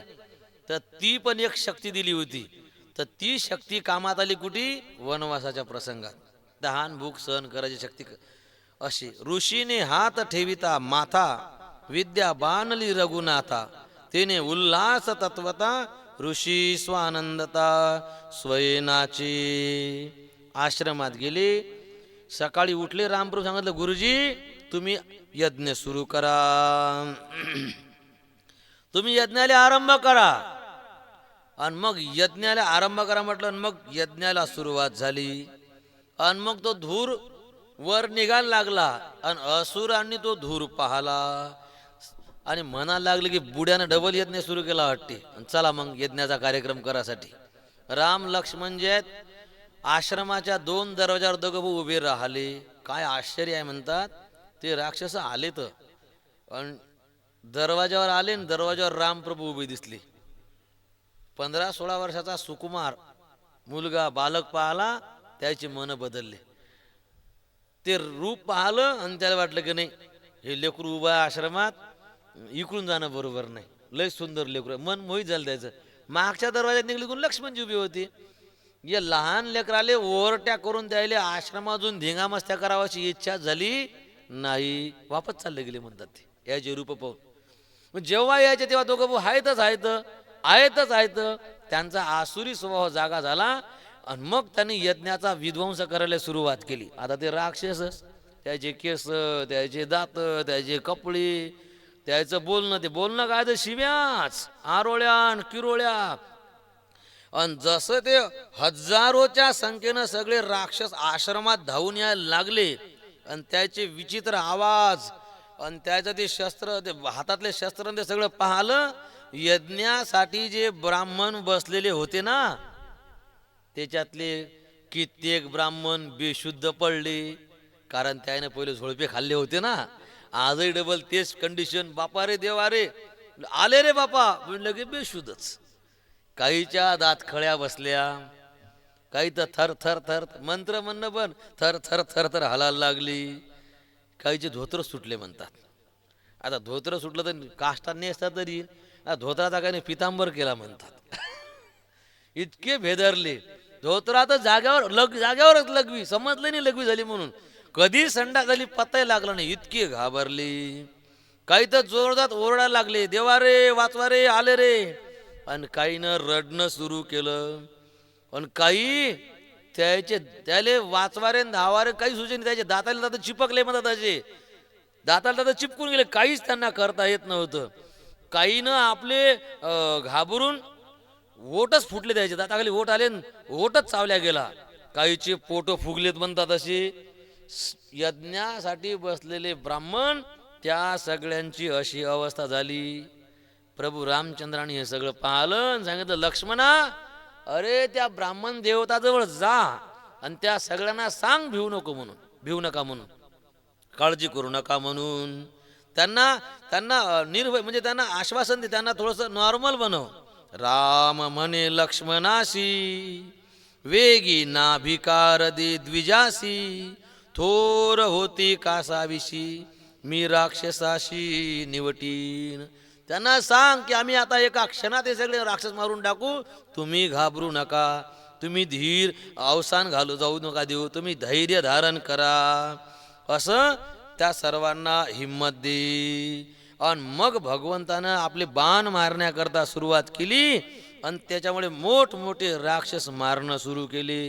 आता हजारो लाखोच्या संख्येनं राक्षस होते. कोणाचा हात तूट, कोणाचा पाय तूट, कोणाचे मस्तक धडा वेगळे, छिन्न भिन्न अवयव, शस्त्रासहित हात, चपलासहित पाय, विचित्र दातासहित ते त्याचे मोठे मोठे मस्तक धडाधड त्या आश्रमात पळायला लागले. आणि काय चालू आहे कोणाच्या काही लक्षात नाही. भयान युद्ध सुरू झालं. आणि त्या युद्धामध्ये जेव्हा मारीची आणि धावला प्रभू रामचंद्रावर, आणि मारीच्या पाठीमागं सुबाहू धावला. हे दोघं भाऊ जेव्हा रामप्रभूवर धावले, त्यावेळेस भगवंतानं काय केलं, तुलसीदासजी म्हणतात, बिनु फरबान राम तेही मारा, सत जोजन गा सागर पारा. राम कृष्ण हरी जय जय राम कृष्ण हरी, राम कृष्ण हरी जय जय राम कृष्ण हरी. पावक सर सुबाहु पुनि मारा, अनुज निसाचर कटकु संघारा. राम कृष्ण हरी जय जय राम कृष्ण हरी, राम कृष्ण हरी जय जय राम कृष्ण हरी. प्रभु रामचंद्र भगवान की जय. तुलसीदासजी लिहितात, बिनु फरबान राम तेही मारा. बाण असते ना, त्या बाणाच्या समोर काय असते, टोक असते, टोक. ते टोक नव्हतं, पुढचं टोक नव्हतं. बाण होता पण पुढे टोक नव्हतं, त्याले असं अनकुजर काही नव्हतं. तो बाण मारला कोणाले, मारीची आला ना अगोदर, मारीचीवर तो बाण सोडला. आणि तो बिना टोकाचा बाण, त्याचा पिसारा लागला म्हणतात त्या मारीचीले. आणि त्या पिसाऱ्याच्या झपक्यानं, फक्त पिसाऱ्याच्या झपक्यानं, बाणाच्या मागून ते पीस असते ना, त्याच्या झपक्यानं तो मारीची उडला म्हणतात आणि जाऊन पडला म्हणतात. किती लांब जाऊन पडला, 100 योजन म्हणजे 400 कोस म्हणजेच 1200 किलोमीटर राम प्रभूच्या बाणाच्या पिसाऱ्यानं मारीची 1200 किलोमीटर लांब फेकल्या गेला म्हणतात. सत जोजनगा सागर पारा मारीचीस लागला पिसारा आणि तो उडविला समुद्र तीरा. सांगा तर इतका धसका घेतला त्या मारीचीनं, बाण नाही मारला हो, पिसाराच लागला फक्त. तर मी 1200 किलोमीटर इतक्या लांब येऊन पडलो तर त्याले स्वप्नातही रामप्रभू दिसत जाईल, इतका धाकला म्हणजे धाकी पडला तो. तर डायरेक्ट त्यानं तिथून पुढे राक्षसाचे कामं करणं सोडून दिले, अंगात भगवं घातलं, गळ्यात माळा टाकल्या आणि समुद्राच्या काठावर झोपडी मानून भजन पूजन करत बसला एका झोडप्यातच. ते म्हणे आता डबल जर तावडीत सापडलं तर पिसाऱ्यानं हे हाल झाला, पिसाऱ्यानं इतका धाकी पडला तो.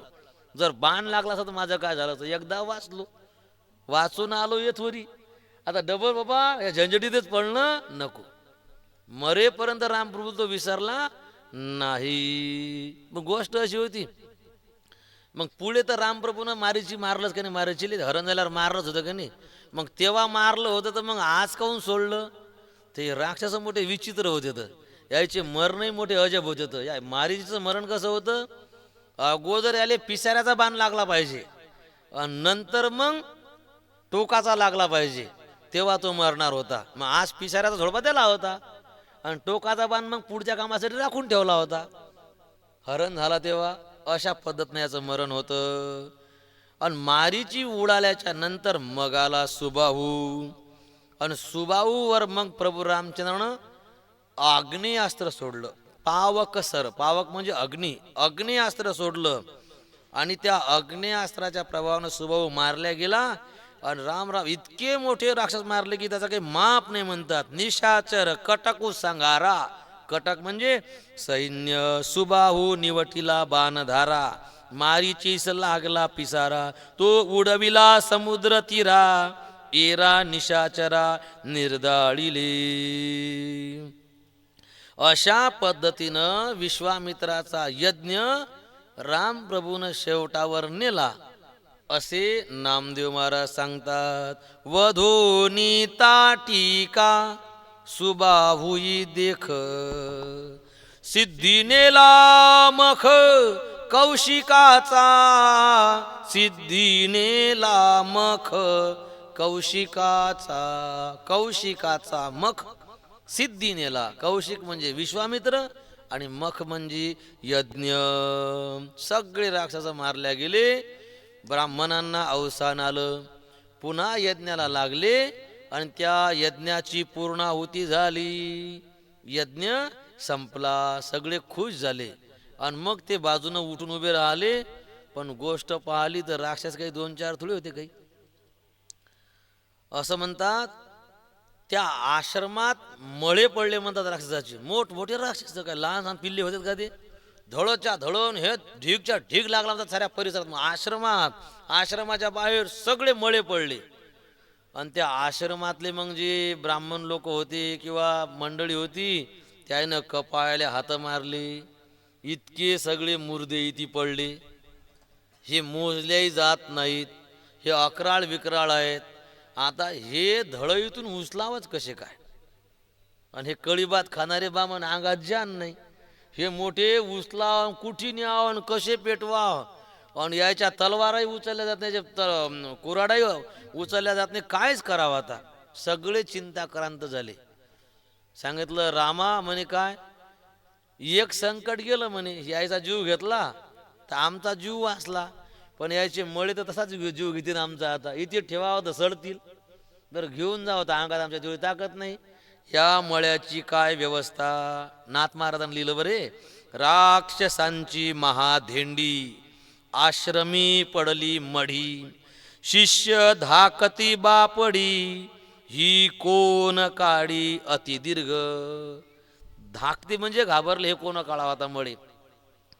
रामप्रभू म्हणतात जीव आम्ही घेतला ना, मग यायले बाहेर काळाची जबाबदारी आमचीच आहे. मग रामप्रभूनं काय केलं आणि भद्रकालीचं काय केलं. भद्रकाली माहित आहे का, ती निळ्या रंगाची बिना कपड्याची, लय मोठ्या हाताची, आणि जिची जीभ बाहेर नाही गेलाय ती भद्रकाली आहे. त्या भद्रकालीचं काय केलं, आवाहन केलं. सांगितलं, मा ये बिचारे, तुझ्यासाठी मेजवानी तयार आहे, एकटी नको येऊ, परिवारासहित ये. आणि मग ती भद्रकाली आपल्या अनुचरासहित त्या ठिकाणी आली. आणि किती होते त्यासोबत भूत म्हणतात, औट कोटी भूतावळी.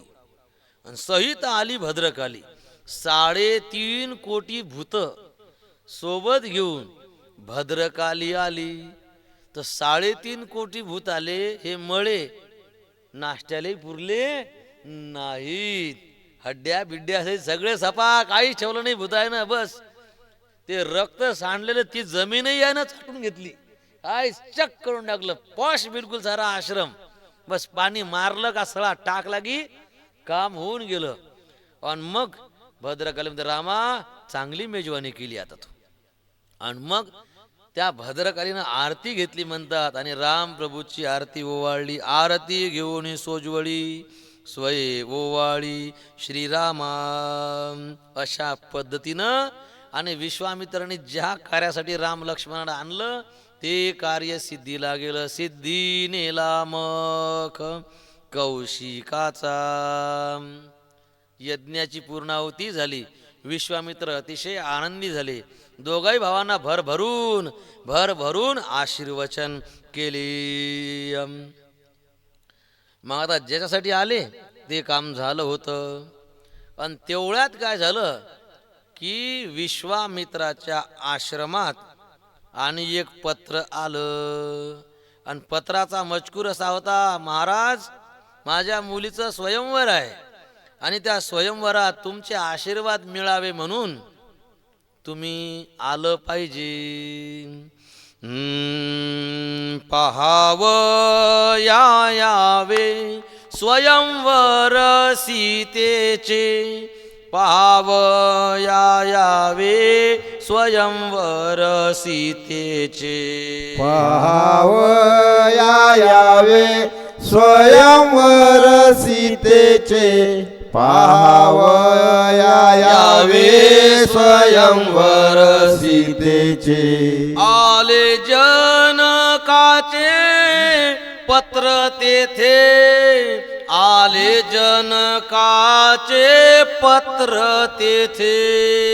आले जनकाचे पत्र तेथे. आले जनकाचे पत्र तेथे.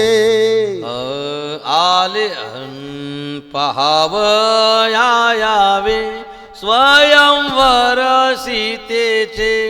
आले जनकाचे पत्र तेथे. तिथे जनकाचे पत्र आले. कशासाठी?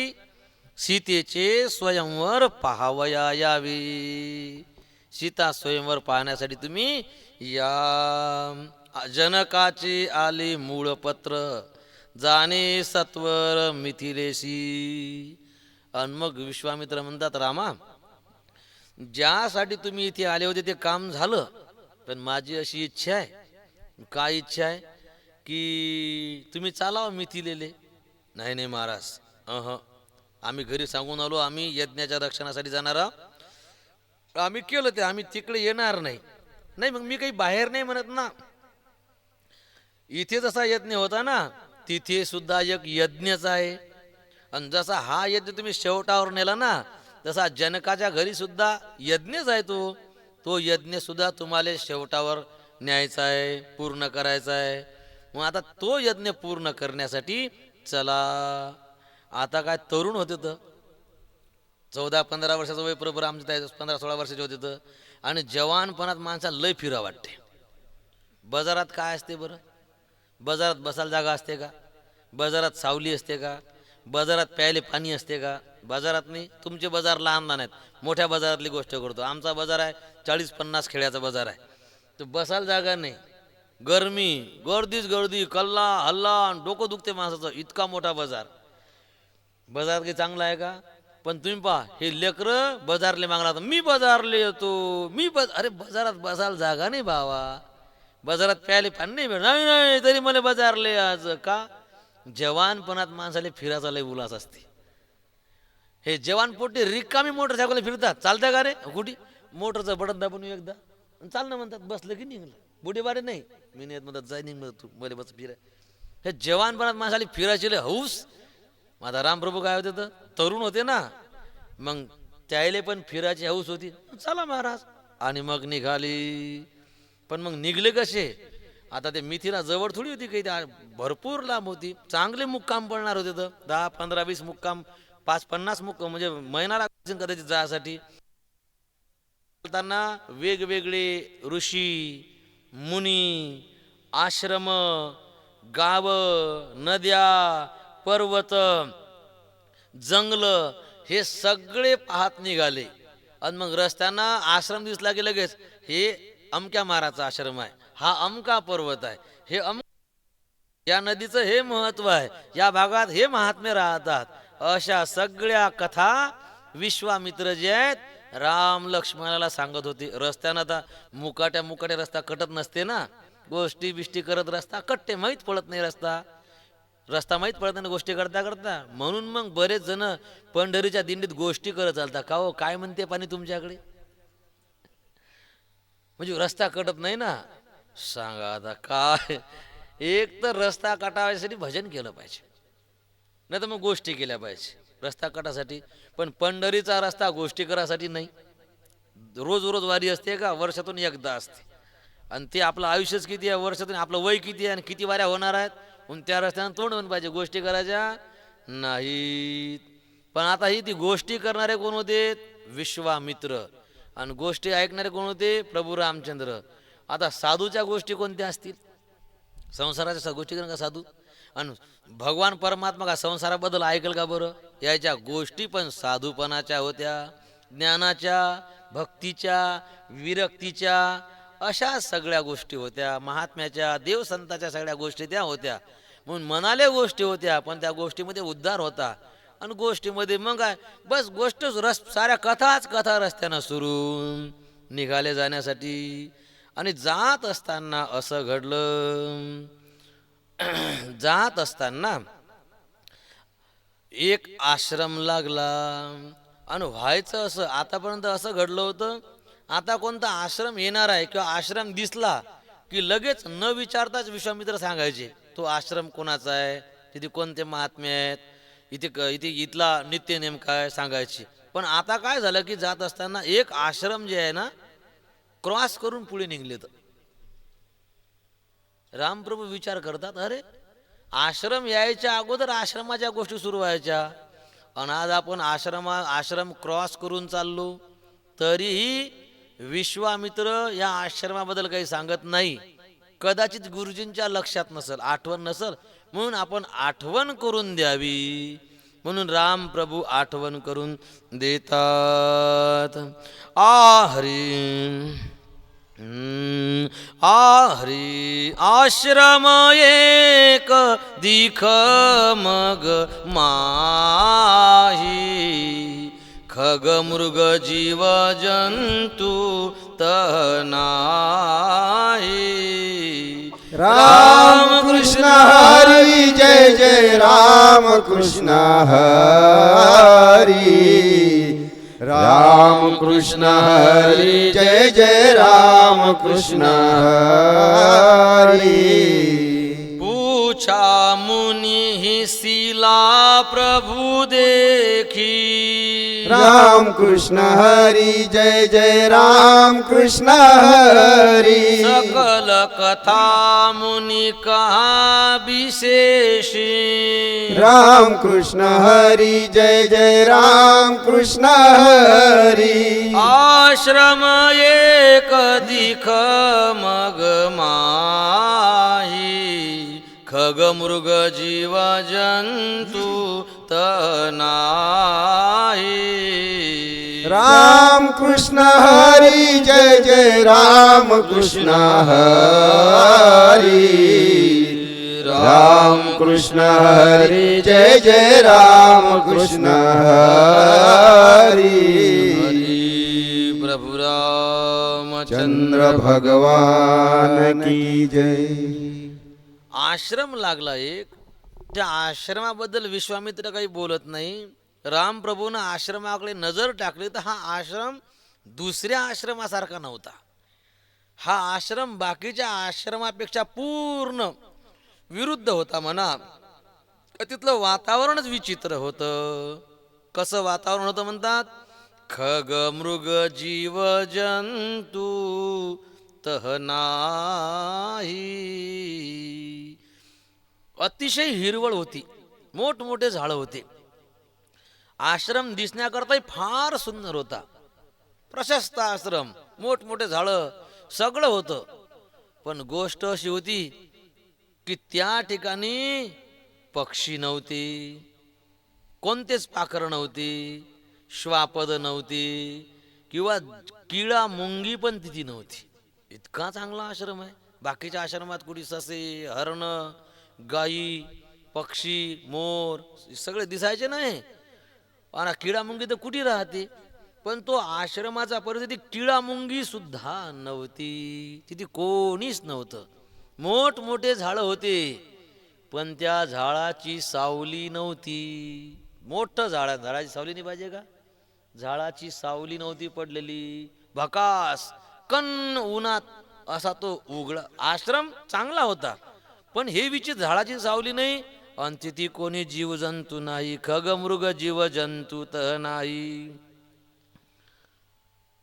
आणि आश्रमाच्या समोर फ्रंटलेच, आश्रमाच्या गेट जवळच एक मनुष्याच्या आकाराचा दगड पडला होता. शिला प्रभू देखी, शिळा म्हणजे दगड, शिला प्रभू देखी. आणि त्या आश्रमाला क्रॉस करून, त्या दगडाला क्रॉस करून विश्वामित्र पुढे निघले. अरे, सांगत नाहीत. प्रभू रामचंद्र आश्रमासमोर उभे राहतात आणि विचारतात, पूछा मुनी. रामप्रभूने विचारलं, पूछा मुनी शिला प्रभू देखी. रामप्रभू थांबतात. सांगितलं, महाराज, गुरुजी एक मिनिट, गुरुजी एक मिनिट थांबा. विश्वामित्र थांबतात. सांगितलं, हां काय रामा, आपण हे आश्रम सोडून क्रॉस करून समोर चाललो, तुम्ही या आश्रमाबद्दल काही सांगितलं नाही. आणि हा जो दगड आहे याचा आकार मनुष्याच्या सारखा आहे, तुम्ही या दगडाबद्दल काही सांगितलं नाही. अरे बापरे.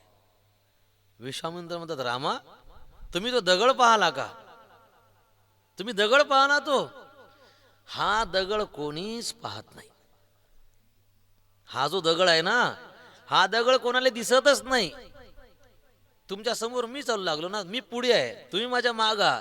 मी या दगडापासून गेलो, पण माझी दगडावर नजर पडली नाही. किती आपद आहे.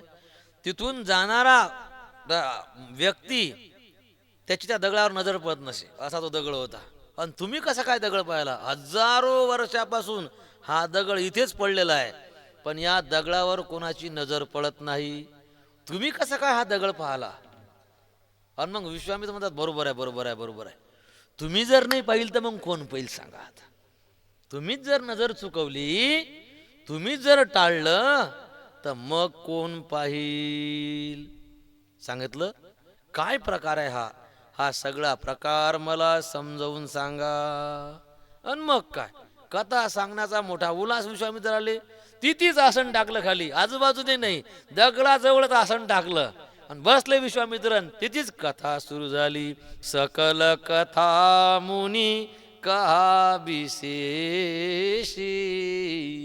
तो आश्रम, तो दगड याच्याबद्दल सांगण्याकरता सुरुवात झाली. मग विश्वामित्र म्हणतात, अरे रामा, हा आश्रम गौतम ऋषीचा आहे. बरं बरं बरं. आणि हा जो दगड आहे ना, हा दगड म्हणजे गौतम ऋषीची पत्नी अहिल्या आहे. ती दगड होऊन पडली.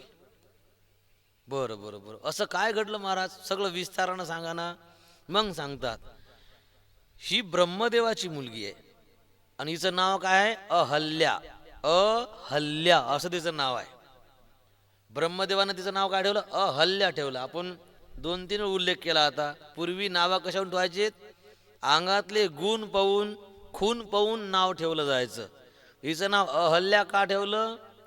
या शब्दाचा अर्थ काय होते? म्हणजे नाही, हल्ल्या म्हणजे दोष.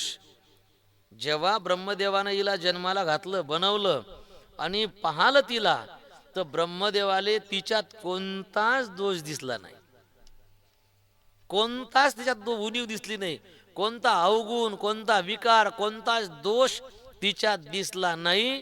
म्हणून तिचं नावच ठेवलं जिच्यात दोष नाही, अहल्या. अहल्या म्हणजे निर्दोष असणारी, जिच्यात काही उणीव नाही, अवगुण नाही, दोष नाही. आणि अपभ्रंशानं ते अहिल्या झालं, अहिल्या असं नाव झालं. बरं बरं बरं बरं. मग आता जिच्यात दोषच नाही, म्हणजे दिसण्यातही सुंदर, मग काळी आहे बा, आणि बुटकीच आहे बा, नाकच आत आहे बा, का चेहराच पानदार नाही बा, स्वयंपाकच जमत नाही, हे काय साऱ्या उणीव आहेत ना, भांडखोरच आहे बा, असं त्याच्यात कोणता दोषच नव्हता ना. ती रूपानं गुणानं सगळ्या बाबतीत चांगली होती, तिच्यात उणीवच नव्हती काही, म्हणून तिचं नाव अहिल्या होतं. आणि मग तिचं वय झालं लग्नाचं, आणि त्रैलोक्यातून तिले मागण्या, म्हणजे जमिनीवरच्या तर म्हणायचेच आमच्या घरी द्या, पण वरचेही म्हणत. मग जमिनीवर काय देता, वरच्याच मजल्यावर द्या ना. इंद्रानं पण इच्छा केली, मला द्या.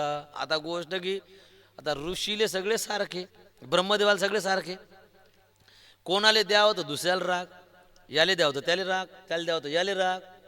मग आता एक पोरगी कोणाला द्या, मग असं ठरलं की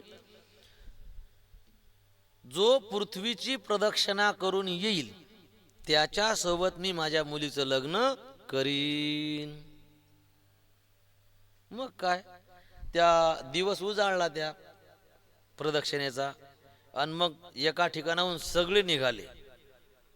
बापा, सगळ्यांनी त्या स्पर्धेमध्ये भाग घेतला होता म्हणतात, सगळ्या देवता, सगळे ऋषी. आणि मग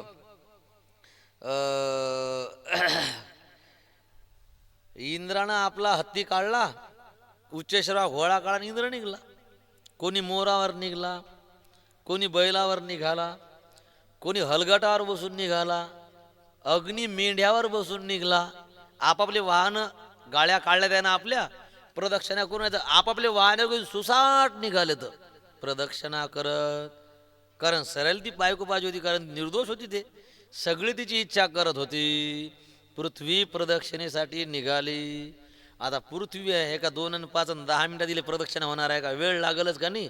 एकमेकाले ओरट्या करत निघले. बरं, मग आता जे चालले त्यानं विचारता करा, आपल्या गाड्या बिळ्या चांगल्या पाहिजे. गणपती पायी निघली उंदरावर बसून. आता सांगा, यायची गाडी काय पळणार आहे, या टोपेक्षा स्पीड कमी द्यायचा. बराबर सगळे निघाले. गौतम ऋषी दुपारी स्नानासाठी निघाले होते, त्रिकाल स्नान, मग दुपारी आंघोळीसाठी निघले होते. ह्या सगळ्या देवता दिसल्या धावतानी, घामाघूम झाले सगळे प्रदक्षिणा करताना. सगळ्यात पुढे इंद्र. इतके काय धावपळ झाली बा, काय गडबड आहे. मग गौतम ऋषीने विचारलं, ओ जेरी, ओ जेरी, इंद्र महाराज जेरी, अरे एक मिनिट, काय गडबड आहे, काय गडबड आहे. भरकन गेली गळी पुढे, तिथून हात दाखवला, मग भेटू. मग दुसरा, आता त्याच्या पुढे ते इंद्र असल्यामुळे तो काल थांबते. त्याने सांगितलं महाराज टाइम नाही, कल मिलेंगे. मग सांगे महाराज व्हॉट्सअप मेसेज करतो, एक म्हणे काही, एक काही, हे एक सारे पळायला लागले, कोणीच थांबायला तयार नाही. शेवटी गणपती बाबा निघले. हेही हे शेवटचे होते ना. मग आता हेही निघून जातील तर हे काय मिळाय समजणार नाही. म्हणून रस्त्यावर आळवे झाले, थांबा. अरे म्हणे मला जाऊ दे बा. ते म्हणे तुम्ही जाऊन करता का, तुम्ही पहिला नंबरात येत ना आता, कारण तुमचं उंदीर किती पळणार आहे, तर जाता जाता मला सांगून जा की गडबड काय. मग सांगितलं, अरे ब्रह्मदेवाची मुलगी अहिल्या काय म्हणे निर्दोष आहे म्हणते, जीवन काय रूपा गुणानं आहे म्हणे, ते ती बायको पाहिजे म्हणे आम्हाला. आणि मग जो पृथ्वी प्रदक्षिणा करून अगोदर पोहोचीन तिच्यासोबत त्याचं लग्न होणार आहे म्हणे. म्हणून ही सारी धावपळ आहे. गौतम ऋषी म्हणे, असं का, मला वाटलं काही विशेष आहे का, बायकोसाठी झंझटी सुरू आहे आता, निघा आणि का बरं तुम्ही फालतू तुम्हाला अडवलं, म्हणजे यायला बायकोची काही गरज नव्हती. फालतू अडवलं, फुकट टाइमपास केला. एक माळ जपणं झालीच ती बाई. गेले आपले गंगेवर, त्याने स्नान केलं. स्नान करून आश्रमाकडे निघाली. तर घटना अशी घडली की रस्त्याकडे, आश्रमाकडे जात असताना रस्त्यावर एक गाय आणि वीत होती, वासराले जन्म देत होती. गाय वीत होती ती. आणि झालं असं की मग वीत असताना त्या वासराचे पाय बाहेर येतात ना, अगोदर समोरचे पाय बाहेर आले आणि त्या वासराची मुंडकं बाहेर आलं, मान बाहेर आली. गाय वीत असताना आता आता गोष्ट कशी आहे, गाईले समोरून एक तोंड आहे आता नाही का, आणि पाठीमागून तिला एक तोंड निघलं ना, आता वासरा तोंड निघलं ना, याला द्विमुखी गाय म्हणतात. याला कोणती गाय म्हणतात? द्विमुखी गाय म्हणतात त्याले. एक मागून तोंड आलं, एक समोरून. अशी गाय, अशा अवस्थेत असलेली गाय, तिला जर प्रदक्षिणा मारली तर पृथ्वीला प्रदक्षिणा मारल्यावर जेवढं पुण्य भेटते तेवढं पुण्य त्या प्रदक्षिणेचं असते. ते एक पृथ्वीची प्रदक्षिणा आहे.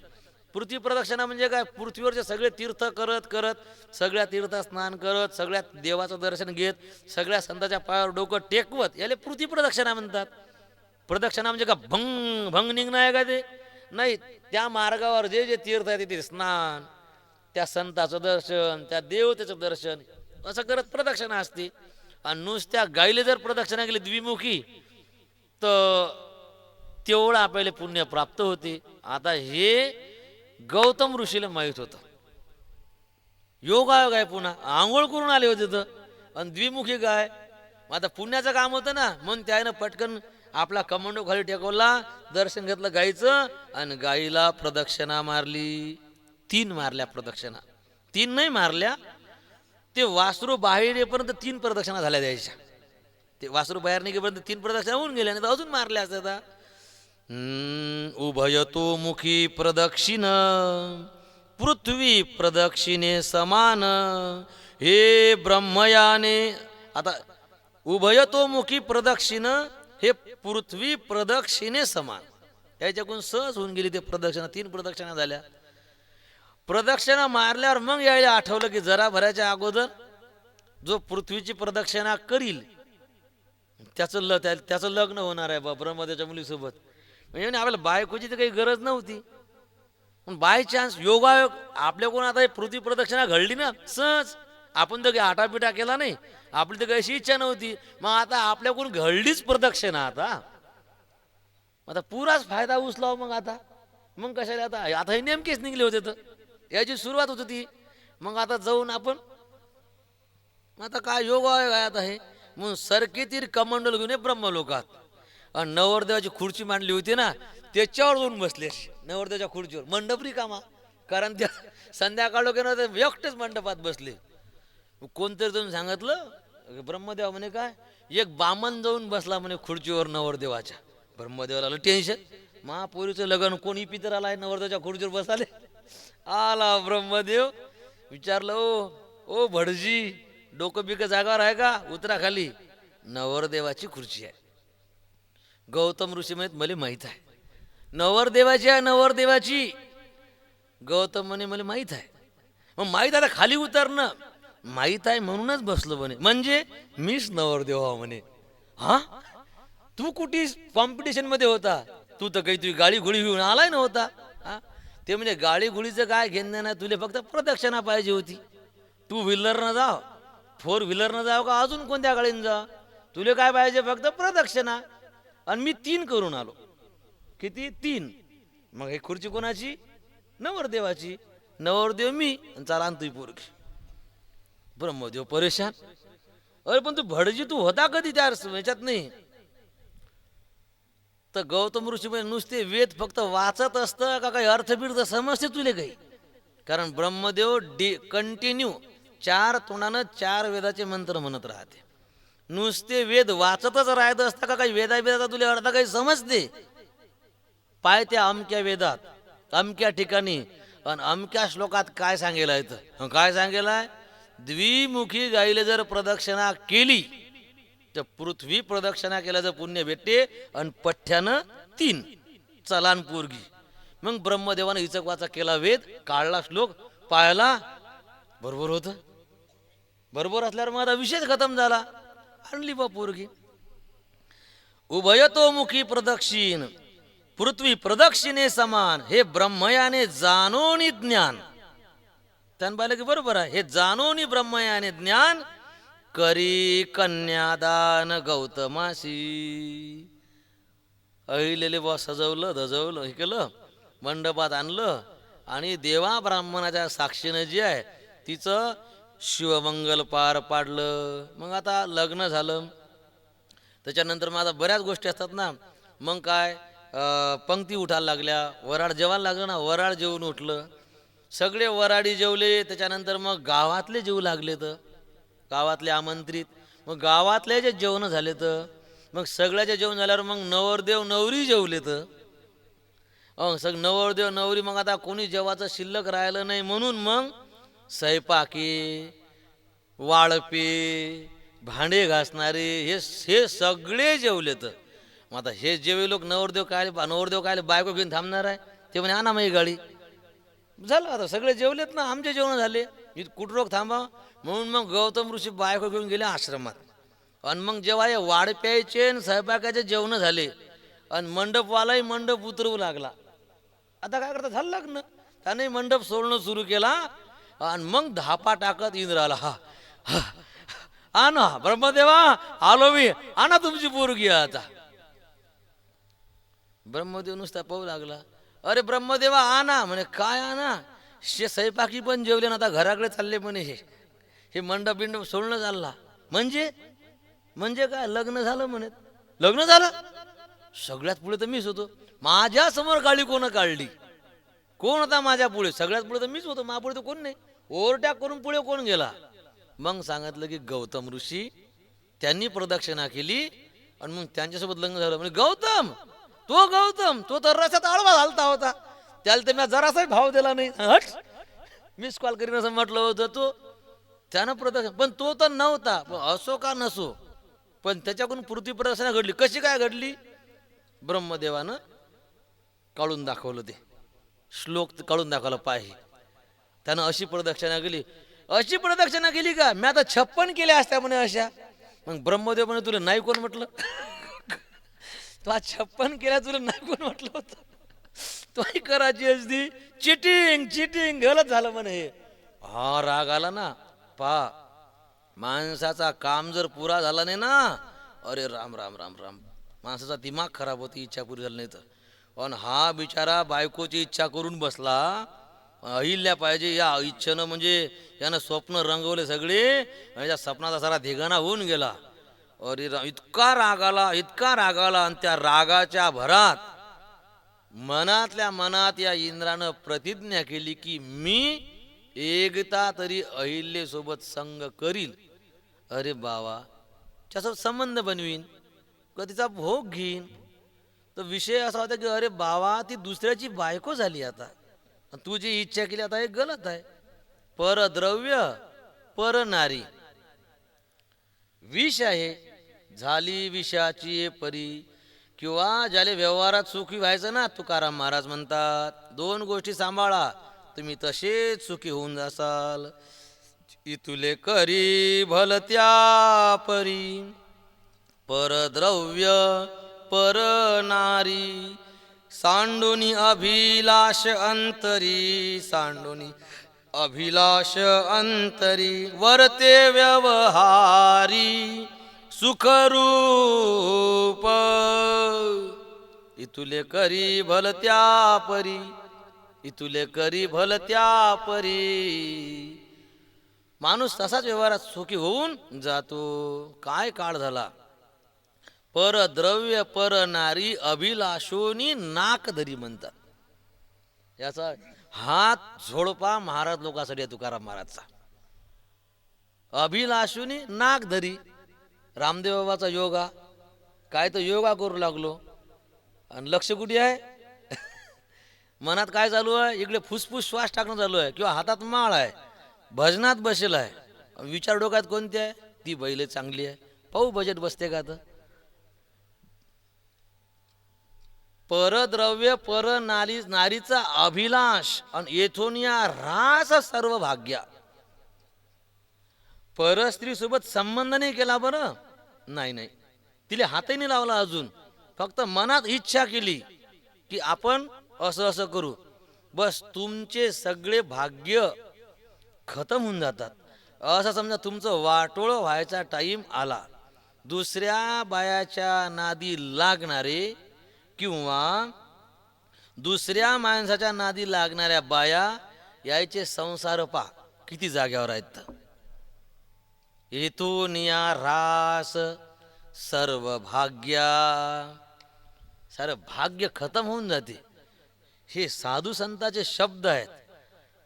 कदाचित इंद्रानं गाथा वाचला नाही वाटते म्हणून त्याला हे गोष्ट समजली नाही. बरं ठीक आहे, आता याले का बायकाची कमी आहे?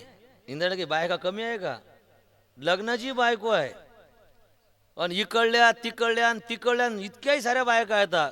स्वर्गातनी नवरा बायकोचं नातं नाही. स्वर्गात गेल्यावर कोणताही स्वर्गातला पुरुष स्वर्गातल्या कोणत्याही बाईसोबत संबंध करू शकते. स्वर्गात नाते चालत नाहीत. अर्जुन महाराज जेव्हा स्वर्गात गेले, अर्जुनावरती उर्वशी मोहित झाली. अर्ध्या रात्री अर्जुनाच्या खोलीत आली. म्हणजे इकडे कसं म्हणजे तू इकडे झाली. आपला हेतू बोलून दाखवला, मी या इच्छेने आली. अर्जुन महाराज म्हणतात, बिचारे तू मै माय आहे. नाही तू मग लय पाहायचं आहे म्हणे नाचतानी. तर मला असं वाटलं की मग तुझी मापासून काही इच्छा आहे म्हणून मग मी आली. ते मी तुला पाहायचो त्याचं कारण तू आमची आई आहेस. कारण या उर्वशीपासूनच पुढे हा पांडवाचा वंश चालला होता. पुरुरव्यासोबत ती आली होती ना, पुरुरवान उर्वशी, हिच्यापासून मग तो वंश पुढे चालला होता.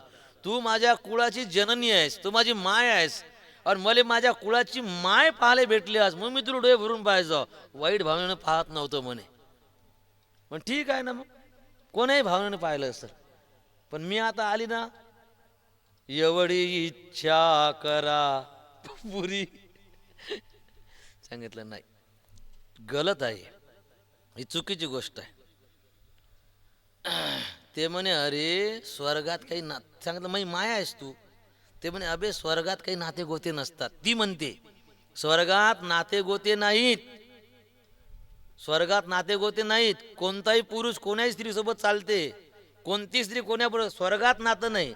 ते म्हणे स्वर्गात नातं नाही पण पृथ्वीवर तर आहे ना, आणि मी पृथ्वीवरचा म्हणून पांडव अमर झाले. तर आपण कालविषयी बोलून गेलो, मोठं होण्यासाठी जगणंही मोठंच पाहिजे माऊली. तसं जगा लागते तेव्हा माणूस मोठा होऊन जाते. असे तर कित्येक महाराज झाले, कितीक माळकरी झाले, असे कुत्र्याच्या मुतानं गेलेत, नाव करून नाही गेलेत. ज्यांचं नाव झालं ते किती आहेत? फार थोडे आहेत. का? जीवन आभाळासारखं जीवन होतं, भव्य दिव्य जीवन होतं अर्जुन महाराज. आणि पहा म्हणून तर देव पण झुरतात परमार्थाले. आम्ही देव झालो पण साधूनी झालो. आम्ही साधू झाल्यावर काय, साधूचं जीवन पा कसं उज्ज्वल आहे. पा इंद्राचे विचार, आपल्या अर्जुनाचे विचार काय आहेत. आणि देव इंद्र त्याचे विचार काय आहेत. अरे ती दुसऱ्याची बायको झाली बा आता, नाही नाही नाही नाही, तरी एकदा तर असा मनामध्ये त्यानं डाव धरला. बर मग पुढे काय झालं, चहा पाणी घ्या मग सांगू पुढे काय झालं. थकून जसाल आता, थोडंसं काही निसपुसाचं असेल तर चहा घेता घेता निसपुसही करा. 15-20 मिनिटानंतर 2 अभंग होईल. अभंग सरळ सरळ झाले की